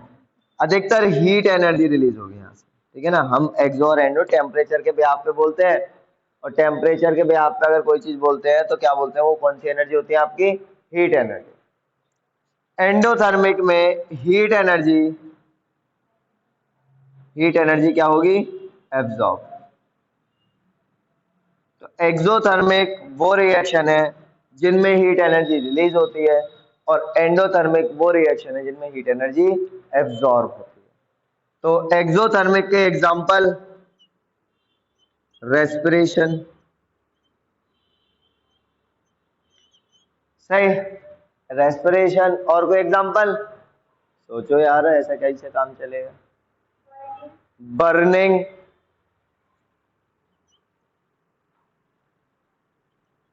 देखो जरा, अभी दो रिएक्शन यहाँ पे लिखी हुई है, दोनों रिएक्शन में, इस रिएक्शन में किया जा रहा है बर्निंग और इस रिएक्शन में किया जा रहा है रेस्पिरेशन। तो मैं क्या काम करूंगा, इन दोनों रिएक्शन में यहाँ पे लिख दूंगा एनर्जी और यहाँ पे क्या लिख दूंगा। तो ऐसी रिएक्शंस को जिनमें एनर्जी स्टेट बैलेंस रिएक्शन होती है, आप बोल सकते हो थर्मोडायनेमिक रिएक्शंस भी बोलते हैं। ठीक है, अभी इतना टेंशन नहीं लेना, बस आपको ध्यान रखना है जब बैलेंस रिएक्शन है तो बस मैं बैलेंस रिएक्शन बोल के काम चला सकता हूँ। ठीक है, चलो एंडोथर्मिक रिएक्शन। जी सर, एंडोथर्मिक रिएक्शन के एग्जांपल, फोटोसिंथेसिस और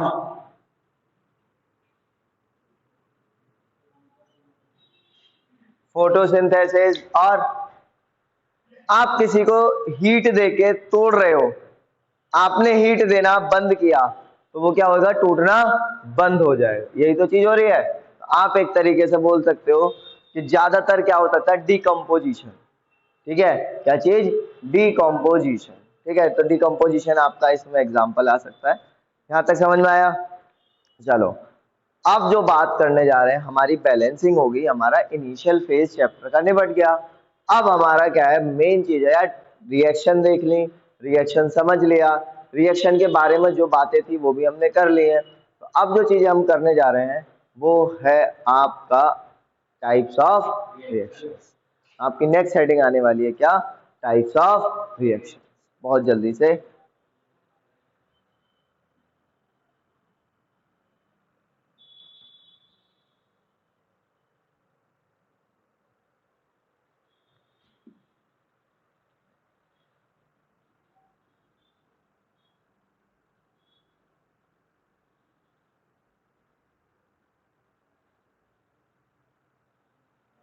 टाइप्स ऑफ रिएक्शंस चले। तो मेन जो है, हम 5 तरीके के एनसीईआरटी के हिसाब से रिएक्शंस करेंगे, जिनमें से combination reaction, displacement reaction, double displacement reaction, इसके बाद डिकम्पोजिशन रिएक्शन, फिर कंबशन रिएक्शन। जिनमें जिनमें से ये कुछ रिएक्शंस हैं जो आपकी मेन रिएक्शन है। कंबशन नहीं बोलेंगे आप, रिडॉक्स रिएक्शन बोलेंगे, यानी कि ऑक्सीडेशन और रिडक्शन रिएक्शन। ठीक है, तो आपके ये कुछ मेन रिएक्शंस हैं। तो पहला आपने लिखा क्या, कॉम्बिनेशन रिएक्शन। ठीक है, दूसरा क्या है आपका, डिस्प्लेसमेंट रिएक्शन। तीसरा आपका डिकम्पोजिशन, और डिकम्पोजिशन भी रह गया है भाई।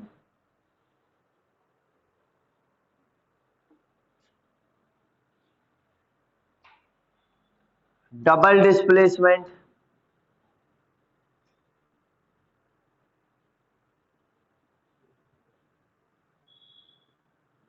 नेक्स्ट है आपका डिकम्पोजिशन,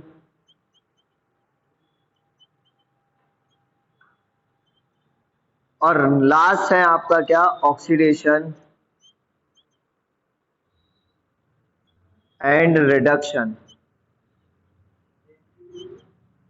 रिएक्शन, जिनको आप क्या बोल सकते हो, रिडॉक्स रिएक्शन। क्या बोल सकते हैं, रिडॉक्स रिएक्शन। तो ये आपके मेन रिएक्शंस हैं। चलो अब बात करते हैं कॉम्बिनेशन। समझना शुरू करना, थोड़ा सा देखना शुरू करना, नाम आपको बहुत कुछ बता के चलेगा, है ना। तो पहली बात है आपका क्या है, कॉम्बिनेशन रिएक्शन।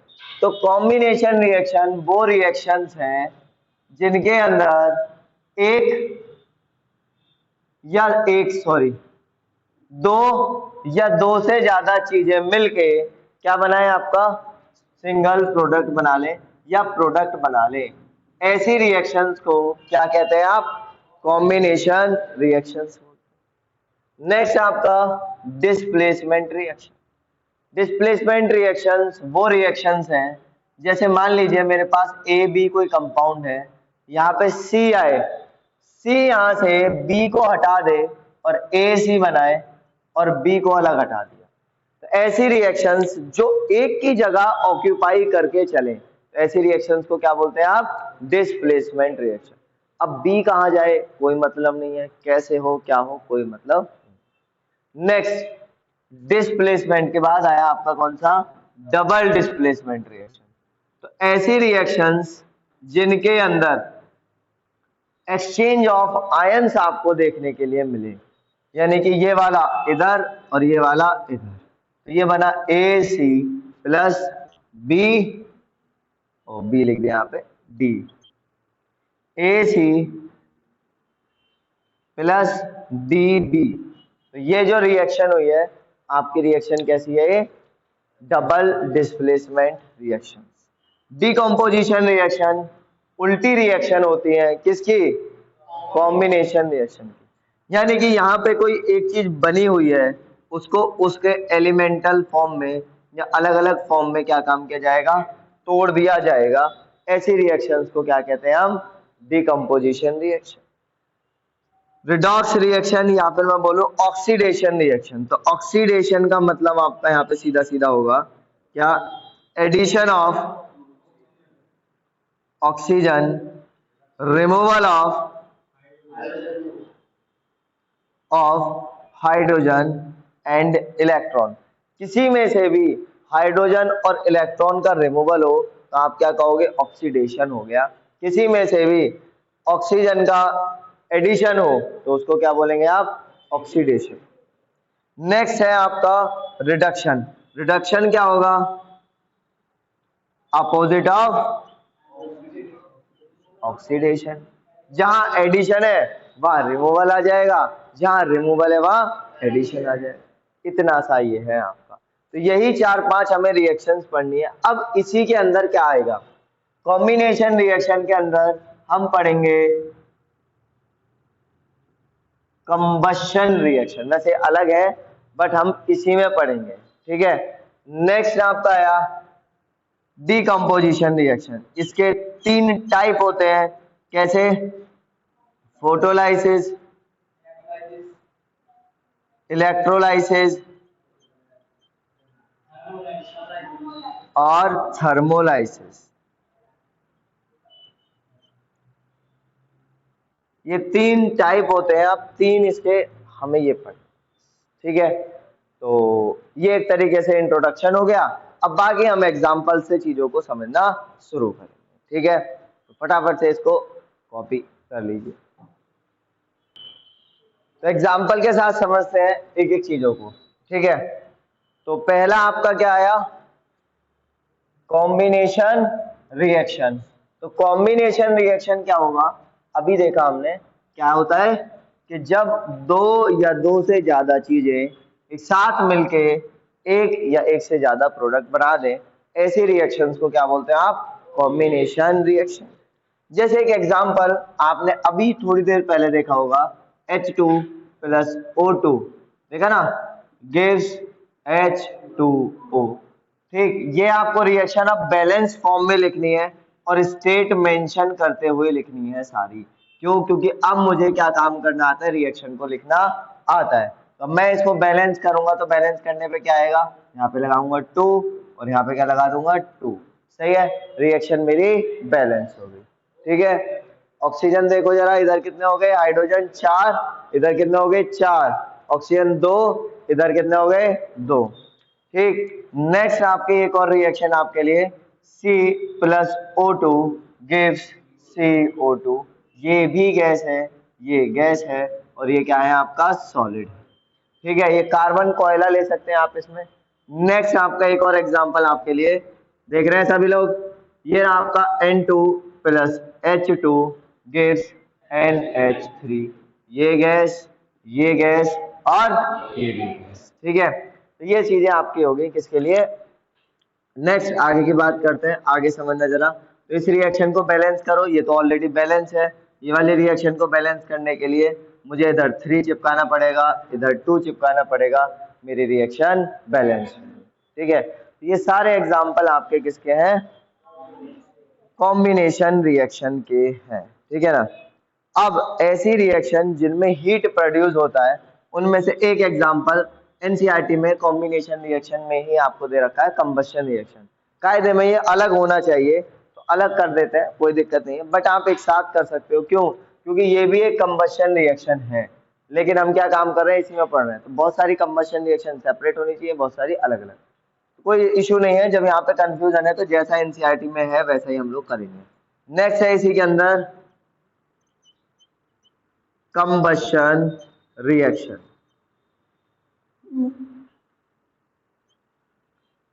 तो कंबशन रिएक्शंस क्या होती हैं? ऐसी रिएक्शंस, कैसी? जिन रिएक्शंस में हीट एनर्जी रिलीज होती है लेकिन रिएक्शन हो ऑक्सीजन के साथ में। कंडीशन है, दो कंडीशन है क्या? एक तो हीट एनर्जी रिलीज हो और दूसरी कंडीशन क्या है?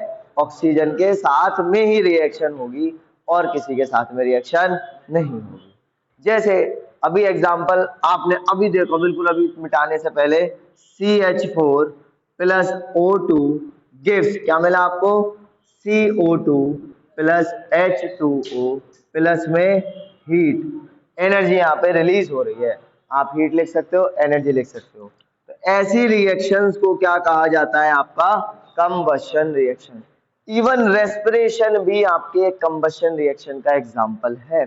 Even rusting, rusting Fe plus O2 plus H2O, तो ये भी क्या बनता है? Fe2O3 dot XH2O। ये जो प्रोडक्ट बन रहा है ये क्या है? आपका रस्ट। और ये रस्टिंग एग्जांपल है, ये भी कंबशन का एग्जांपल है, लेकिन यहाँ पे बहुत कम अमाउंट में हीट एनर्जी रिलीज होती है, इस वजह से हम इसको बोलते हैं क्या है? Slow combustion. ठीक है, आपने क्रैकर जलाए? अब नहीं जलाए क्या? पटाखे जलाए ना? तो पटाखे, अब ऐसे क्या सो देख रहे हो मुझे? पटाखे नहीं जलाए? जलाए ना?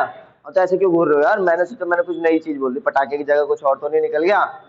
तो सबने पटाखे जलाए ना? तो पटाखे जलाए होंगे तो उस टाइम पे एक्सप्लोजन होता है। एक्सप्लोजन में वो ऑक्सीजन के साथ में रिएक्शन होती है और ऑक्सीजन के साथ में रिएक्शन के साथ साथ वहां पे साउंड एनर्जी भी प्रोड्यूस होती है, हीट एनर्जी भी प्रोड्यूस होती है। तो ऐसी रिएक्शन को क्या कहा जाता है? आपका एक्सप्लोजन, यानी कि वो रिएक्शन एक कंबशन रिएक्शन है। तो burning of cracker is a combustion reaction, लेकिन ये बहुत फास्ट रिएक्शन होती है। तो ये आपका ये, यहाँ तक क्लियर हुआ? यहाँ तक कोई डाउट है किसी को?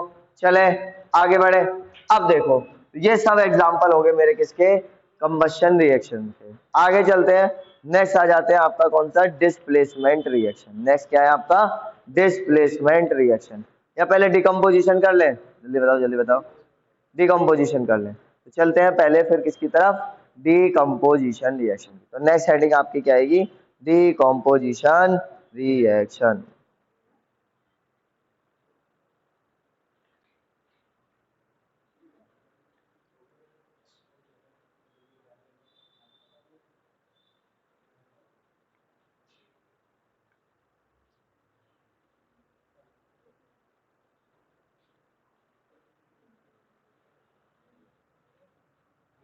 लिख लिया ना? ये मिटा।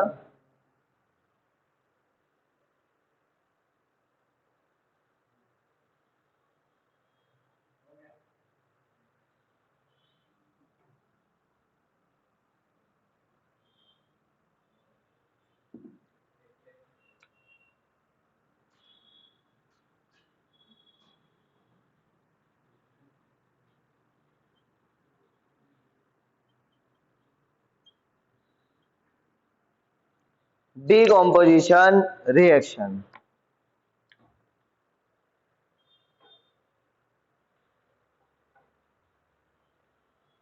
देखो, डिकम्पोजिशन का मतलब है क्या होता है? टूटना, बिखरना। ठीक है, तो हम क्या काम करेंगे? यहाँ पे चीजों को तोड़ेंगे फोड़ेंगे।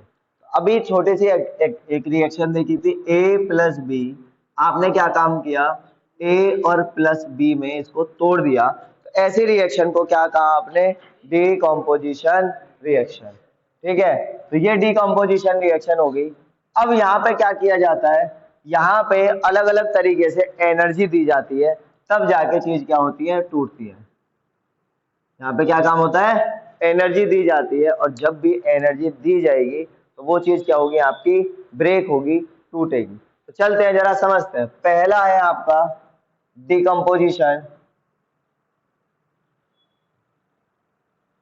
डिकम्पोजिशन ऑफ वाटर H2O, यानी कि H2O को ब्रेक किया जाएगा H2 प्लस O2। लेकिन यहाँ पे जो एनर्जी दी जाती है वो दी जाती है किसके फॉर्म में? इलेक्ट्रिसिटी। किसकी फॉर्म में? इलेक्ट्रिसिटी की फॉर्म में, जिसको आप क्या बोलते हैं? डिकम्पोजिशन, यानी कि electrolysis of water. Electrolysis of water, ठीक है। इलेक्ट्रोलिसिस ऑफ वाटर यानी कि पानी का इलेक्ट्रोलिसिस। लिसिस का मतलब या लाइसिस का मतलब क्या होता है? तोड़ना। इलेक्ट्रो यानी कि चार्ज, इलेक्ट्रॉन से टर्म ली गई है। तो यहाँ पे देखना जरा कैसे करके इलेक्ट्रोलाइसिस कराया जाता है वाटर का। मैंने क्या काम किया? एक ले लिया बर्तन। क्या लिया है? बर्तन। बर्तन के अंदर भर लिया मैंने पानी, लाल लाल पानी है, ये तो खून है, सही है। मैंने क्या काम किया? इसके अंदर क्या भर लिया? पानी। दो मेटल की रॉड इसके अंदर डुबा दी, डुबो, और इधर भी डुबो, जिनको क्या कहा जाता है? इलेक्ट्रोड्स। ये दो तरीके की हो सकती हैं, कैथोड एंड एनोड। क्या होती हैं? दो तरीके की, कैथोड और एनोड। मैंने क्या काम किया?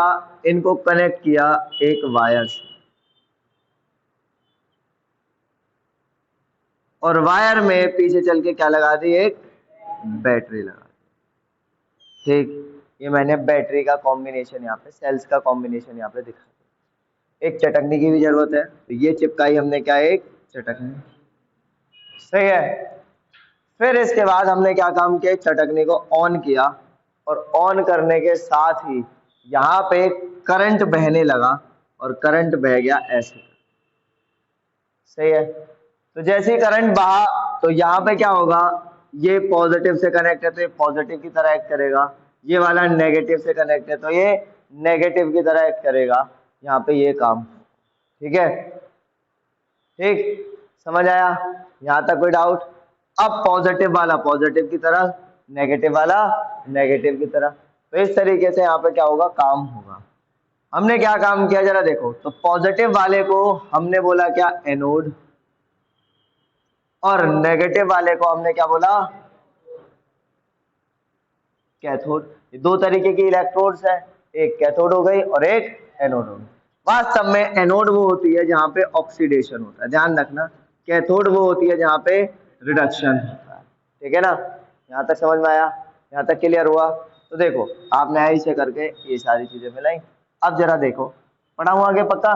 जैसे ही स्विच ऑन हुआ तो वाटर आपका ब्रेक होना शुरू हुआ, H प्लस और OH माइनस में। H प्लस आपका किधर की साइड जाएगा? ये देखो। OH माइनस आपका किधर की साइड जाएगा? ये देखो।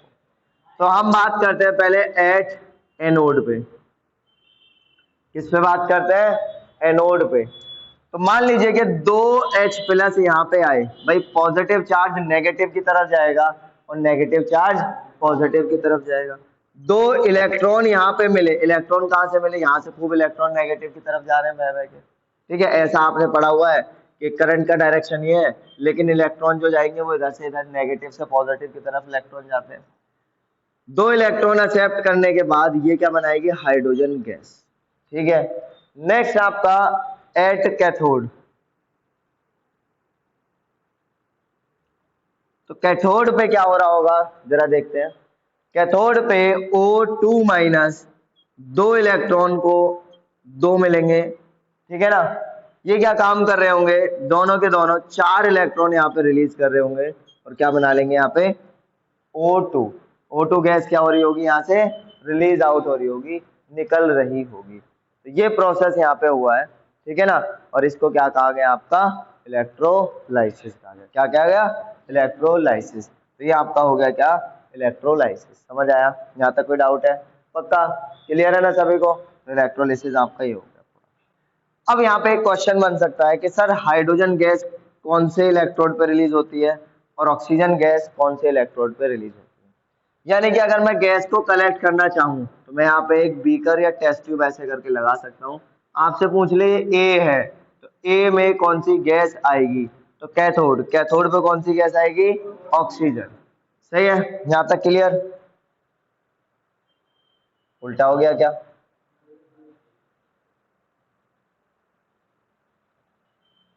उल्टा हो गया।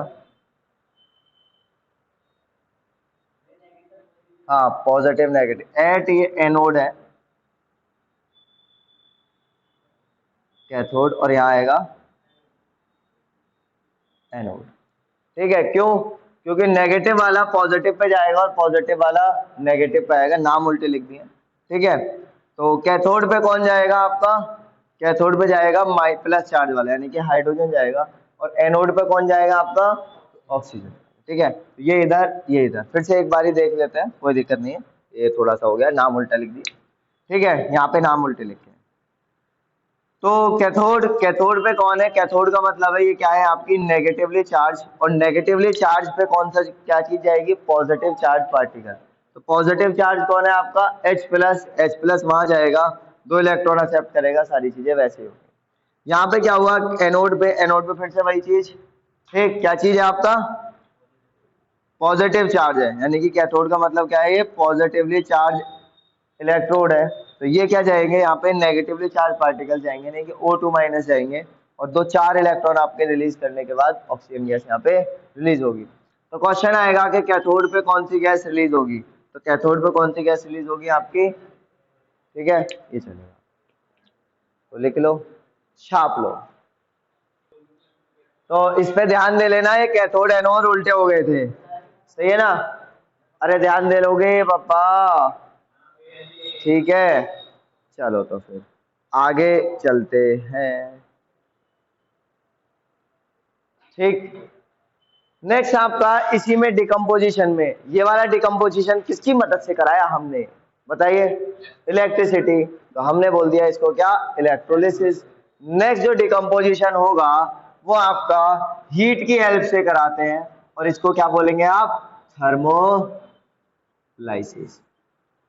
अच्छा, थर्मोलाइसिस कराना है हमें, क्या काम कराना है, थर्मोलाइसिस। तो थर्मोलाइसिस के तो हमारे पास बहुत सारे एग्जांपल हैं, जैसे आप क्या काम करो, CaCO3, ये क्या है आपका, कैल्शियम कार्बोनेट। ध्यान रखना, ये CO3 2 माइनस को क्या बोला जाता है, कार्बोनेट आयन। वहीं पे HCO3 माइनस आ जाए तो इसको हाइड्रोजन कार्बोनेट बोलते हैं, या फिर क्या बोल सकते हो, बाई कार्बोनेट। ठीक है ना, ध्यान रहेगा, बस जैसे जैसे आयंस आते रहेंगे वैसे वैसे हम चीजों को करते रहेंगे। ठीक है, बाद में चल के एक बार और बता देंगे कि भाई ऐसे करके आप ये कर सकते हो। चलें आगे बढ़े, पक्की बात है।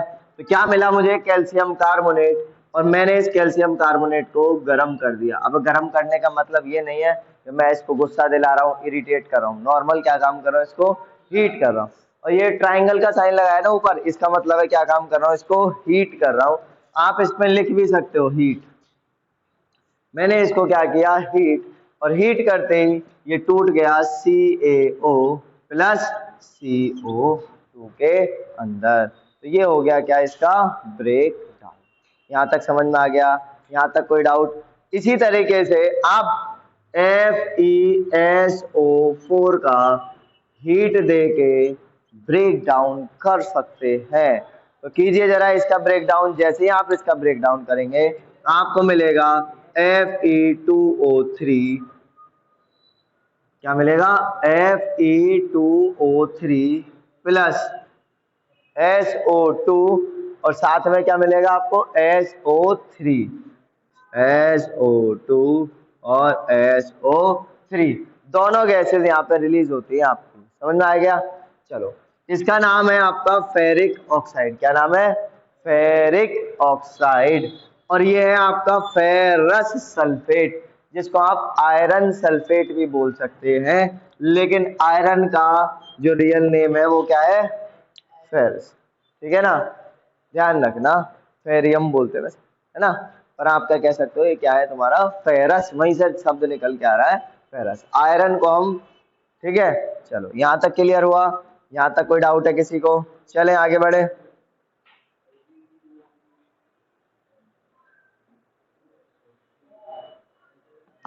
सर जरा ध्यान दीजिएगा, तो ये तुम्हें मिला क्या? फेरस सल्फेट,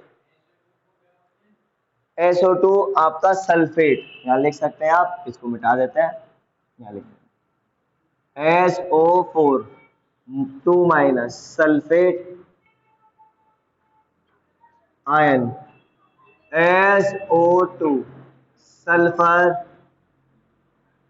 डाइऑक्साइड और SO3 सल्फर ट्राइऑक्साइड। ठीक है, तो आपका ये मिला क्या? सल्फर डाइऑक्साइड, और ये क्या हो गया? Sulphur trioxide. याद रखने वाले नाम है ये, वैसे आगे चल के धीरे धीरे करके जितनी प्रैक्टिस होगी आप सीखते चलेंगे इन नाम को। ठीक, चले आगे बढ़ जाएं, पक्का। चलो, तो नेक्स्ट आपका आगे की बात करते हैं, और फोटोलाइसिस की बात। फोटोलाइसिस भी आ जाएगा। फोटोलाइसिस यानी कि फोटो के हेल्प से लाइसिस करना, तोड़ देना है। तो आप इसमें एक एग्जांपल लेके चलेंगे, AgCl, AlCl कह रहा हूँ, AgCl, और यहाँ पे सनलाइट में इसको रखेंगे। तो जैसे ही सनलाइट में इसको रखेंगे तो ये ब्रेक हो जाएगा आपका Ag और प्लस Cl2 में। तो ये हो गया आपका कौन सा? AgCl का ब्रेकडाउन। नेक्स्ट यहीं पे एक रिएक्शन और कर सकते हैं, AgBr, सेम रिएक्शन है, इसको सनलाइट में रख दो तो सेम रिएक्शन यहाँ पे होगी। तो Ag प्लस Br2, ये आपकी रिएक्शन हो गई। इस रिएक्शन को ज्यादातर वहां पे यूज करते हैं, क्या बोलते हैं उसको, हाँ, फोटो फिल्म जो बनती है, नेगेटिव वगैरह देखे होंगे आपने, फोटो फिल्म बनती है ब्लैक ब्लैक का, एक्सरेज वगैरह का, तो वहां पे हम इसका यूज करते हैं। ठीक है ना, चलो इतना क्लियर हुआ? यहाँ तक कोई डाउट? चलो, Ag का मतलब है सिल्वर, और Br माइनस लगा हुआ है। सर जरा ध्यान दीजिएगा, क्या लगा हुआ है आपका? Br माइनस या Cl माइनस, तो इनको बोला जाता है ब्रोमाइड और क्लोराइड। ब्रोमाइड और क्लोराइड, तो ये आपके दोनों हो गए। यहां तक क्लियर हो गया? चलिए आगे की बात है आपका डिस्प्लेसमेंट रिएक्शन। नेक्स्ट क्या है आपका? Displacement reaction.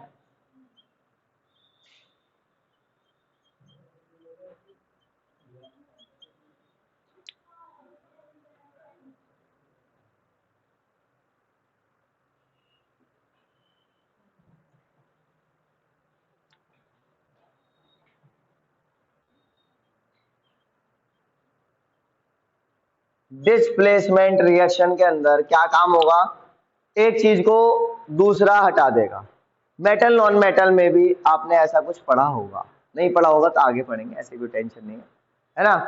Metal non metal में भी ऐसा आपने पढ़ा है, या आप बोल सकते हैं कि ज्यादा रिएक्टिव चीज कम रिएक्टिव चीज को उसकी जगह से हटा देती है। ऐसी रिएक्शंस को क्या बोलते हैं आप? Displacement reaction. तो देखो जरा, जैसे मैंने एग्जांपल लिया, एग्जांपल लेने के लिए आपने लिया क्या? CuSO4 प्लस, इसके अंदर जैसे आपने लोहा डाला, ये एक्वस फॉर्म में है और ये क्या है? सॉलिड फॉर्म में है। तो जैसे आपने इसके अंदर लोहा डाला तो ये आपको मिला क्या? Cu तो खाली मिल जाएगा ऐसा कैसा ही सॉलिड फॉर्म में, और क्या मिलेगा? FeSO4। देखो नाम पढ़ना सीखना, Cu यानी कि कॉपर, SO4 यानी कि सल्फेट, तो नाम क्या मिला इसका? Copper sulphate. सेम चीज आयरन और फिर आगे सल्फेट, तो फेरस सल्फेट बोल सकते हो, या फिर क्या बोलोगे इसको? Iron sulphate. ठीक है, तो फेरस या आयरन चल जाएगा दोनों। ठीक, तो ये हो गया कौन सा आपका? Displacement reaction. ठीक है, चलो आगे की बात करते हैं। इसी के अंदर अगर मैं कॉपर सल्फेट में ही जिंक डाल दूं, लेड डाल दूं, तो ये सब क्या काम करेंगे? इसको डिस्प्लेस कर देंगे। इवन आप ये चीज ले सकते हो कि AgCl, और अगर मैं यहाँ पे सोडियम डाल दूं तो ये बनेगा NaCl, और Ag ऐसा कैसा ही बाहर निकल जाएगा। ठीक है, तो ये कुछ चीजें आपकी रहेंगी यहाँ पे। यहाँ तक क्लियर हुआ? फटाफट से इसको साथ के साथ कॉपी करते रहिएगा। आगे चलते हैं। नेक्स्ट जो रिएक्शन है वो आपकी है double displacement reaction. Next heading भी डाल लेंगे यहाँ पे, डबल डिस्प्लेसमेंट रिएक्शन। तो सर डबल डिस्प्लेसमेंट रिएक्शन है आपकी, इसको समझते हैं। डबल डिस्प्लेसमेंट रिएक्शन के अंदर होता क्या है? पहली चीज, डिस्प्लेसमेंट में तो एक चीज को हटाया, यहाँ पे क्या होगा? एक्सचेंज ऑफ आयंस होगा। क्या होगा? आयंस का एक्सचेंज किया जाएगा, आयंस की अदला बदली होगी। जैसे आप यहाँ पे एक एग्जांपल लिख सकते हैं, बताया जाए क्या? जैसे आपने लिखा Na2SO4 प्लस BaCl2। आपने लिखा क्या? Na2SO4 plus BaCl2। तो आयंस को एक्सचेंज कर दीजिए, यानी कि ये वाला यहाँ पे और ये वाला यहाँ पे। तो आपका आंसर आया क्या? NaCl plus BaSO4। होता कैसे है जरा ध्यान दीजिएगा, ये ब्रेक हुआ 2Na प्लस में और SO4 2 माइनस में, ये ब्रेक हुआ Ba2 प्लस में और 2Cl माइनस में, ये यहाँ चला गया इसके साथ, ये यहाँ, और रिएक्शन मेरी हो गई। ये सारी चीजें एक सॉल्वेंट के अंदर होती हैं जिसको आप वाटर के नाम से जानते हैं। तो सब क्या बनेगा आपका? एक्वस और एक्वस ही बनेगा। इतना समझ आया? यहाँ तक कोई डाउट? चलो ठीक है, चलो जी हो गया। तो ये हो गई आपकी कौन सी? Double displacement reaction. Next reaction है आपकी ऑक्सीडेशन एंड रिडक्शन रिएक्शन। तो उससे पहले आपको क्या काम करना है? छापो। नेक्स्ट जरा बात करते हैं, और सबसे मजेदार रिएक्शंस आपके आ गई, क्या है? रिडॉक्स रिएक्शंस, यानी कि ऑक्सीडेशन एंड रिडक्शन रिएक्शन। चलिए जरा,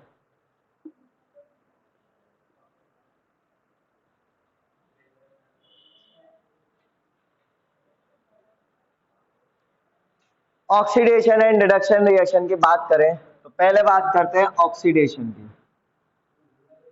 ऑक्सीडेशन क्या होता है आपका? Addition of oxygen.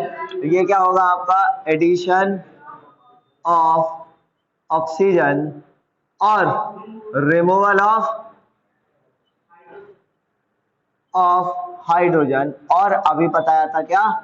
इलेक्ट्रॉन के रिमूवल को भी क्या कहते हैं आप? ऑक्सीडेशन। जैसे मान लेते हैं मेरे पास कॉपर है, कॉपर को मैं ऑक्सीजन के साथ में रिएक्शन कराया और रिएक्शन कराने के बाद CuO हुआ, तो मैं बोलूंगा ऑक्सीडेशन हो गया किसका? कॉपर का। वही चीज आपका ये चीज है। ठीक, नेक्स्ट एग्जांपल या नेक्स्ट की बात करते हैं रिडक्शन। रिडक्शन की अगर हम यहाँ पे बात करें तो रिडक्शन क्या होगा आपका? जैसे यहाँ पे एक उल्टा बिल्कुल इसका करना है, रिमूवल ऑफ ऑक्सीजन और एडिशन ऑफ हाइड्रोजन और इलेक्ट्रॉन, इसी को कहेंगे। यहां तक समझ आया? यहां तक कोई डाउट? किसी चीज को आप कहेंगे। जैसे एग्जांपल क्या लेंगे इसके अंदर? भाई नॉर्मल सी बात है, मैं इसी को करता हूं CuO, कुछ भी करूं कैसे भी करूं, और यहाँ पे Cu और O2 मैं यहाँ पे अलग अलग कर दूं, तो इस चीज को क्या कहेंगे आप? Reduction reaction. जैसे यहाँ पे जरा रियल बात करते हैं, CuO अगर मैं H2 के साथ में यहाँ पे रिएक्शन कराता हूँ तो आपका बनता क्या है? Cu plus H2O। तो that is the real reaction. सही है ना? यहाँ तक समझ में आया? तो वही एक हुआ क्या? ऑक्सीडेशन, एक हुआ क्या? रिडक्शन। नेक्स्ट जो चीज है वो आपका इन दोनों को कंबाइन करके चलेगा, डेट इज रिडॉक्स। तो नेक्स्ट जो चीज चलेगी वो चलेगी, आप क्या काम कीजिए, इसको पहले छापो। तो रिडॉक्स रिएक्शन, रिडॉक्स रिएक्शंस वो रिएक्शंस होती हैं जिनमें ऑक्सीडेशन और रिडक्शन दोनों एक साथ होता है। ऐसी रिएक्शंस को क्या कहा जाता है? Redox reaction. रिडॉक्स रिएक्शन देखो, रिडॉक्स RED ये लिया गया है आपका रिडक्शन से, OX लिया गया है कहां से? ऑक्सीडेशन से। तो RED माने लाल और OX माने बेल, रेड बुल का मुझे पता था, बच्चे सब रेड बुल ही चिल्लाते हैं। लाल बेल रिएक्शन है, ठीक है। इसका एग्जांपल आप ले सकते हैं, बहुत अच्छी है, गिव्स H2O, ये आपका बेस्ट एग्जांपल है। इसके अलावा आप ले सकते हैं ZNO प्लस C, ये क्या बनेगा आपका CO2 प्लस Zn, ये एग्जांपल है। अच्छा CO2 नहीं बनेगा, CO बनेगा खाली, ठीक है ना। ये आपका एक एग्जांपल इसके अंदर हो गया। फिर इसके बाद MnO2 प्लस HCl, वो सारी चीजें होगी। इसके बेसिक चीजें अब करेंगे, एक तरीके से हमने रिवीजन डाला है चैप्टर का, तो रिवीजन के तौर पे हमने पूरा का पूरा कर डाला। फिर इसमें दो चीजें और बची हैं आपकी, क्या, एक तो कोरोजन और एक क्या बचा है, रेंसिडिटी। रेंसिडिटी का मतलब होता है खाने का सड़ना। खाना किस तरीके से सड़ता है, ऑक्सीजन के प्रेजेंस में बैक्टीरिया ग्रोथ करते हैं और रिएक्शन करते हैं, और रिएक्शन करने के बाद उसको खाना पीना सब ऐसे करते हैं, और खाने को क्या काम करते हैं, वो खराब कर देते हैं। जिस चीज को आप क्या बोलते हो, रेंसिडिटी बोलते हो। रेंसिडिटी को बचाने के लिए आप खाने को एक्स्ट्रा सुगरी मीडियम में रख देते हैं, यानी कि बहुत ज्यादा मीठे मीडियम में रख देते हो तो भी खाना खराब नहीं होता है। ज्यादा सॉल्टी मीडियम में रख देते हैं तो भी खाना खराब नहीं होता है। पैकिंग फूड के लिए आप क्या काम करते हैं, उसके अंदर क्या डाल देते हैं, नाइट्रोजन गैस भर देते हैं। कौन सी गैस भर देते हैं, नाइट्रोजन गैस भर देते हैं, तो वो ज्यादा लंबे समय के लिए चल जाता है। नेक्स्ट आपका है कोरोजन। कोरोजन में आप क्या काम करते हैं, मेटल को खराब होने से बचाते हैं। मेटल ऑक्सीजन और वाटर में, वाटर के साथ रिएक्शन करता है और अपने ऑक्साइड्स में कन्वर्ट होता रहता है। इसका बेस्ट एग्जांपल आप जंग का लगना है, यानी कि रस्टिंग ऑफ आयरन है। तो इसको प्रिवेंट करने के लिए आप क्या काम करते हैं, पेंटिंग करते हैं उसके ऊपर, ग्रीसिंग करते हैं उसके ऊपर, ऑयलिंग भी कर देते हैं ना।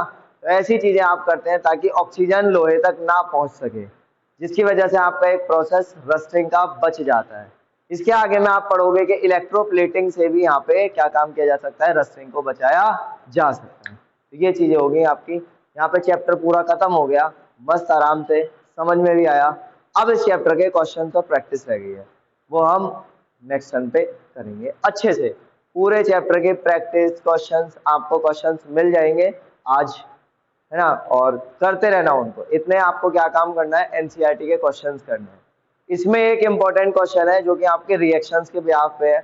आप जब एनसीईआरटी के क्वेश्चंस करेंगे एक्सरसाइज के, तो आपको ऐसे क्वेश्चंस बहुत सारे देखने के लिए मिलेंगे, जिसमें आपको बैलेंसिंग करनी है, आपको रिएक्शन दे रखी है, उनके नाम लिखने हैं, तो इतनी सारी चीजें यहाँ पे होगी। ठीक है, चलते हैं, मिलते हैं, नमस्कार।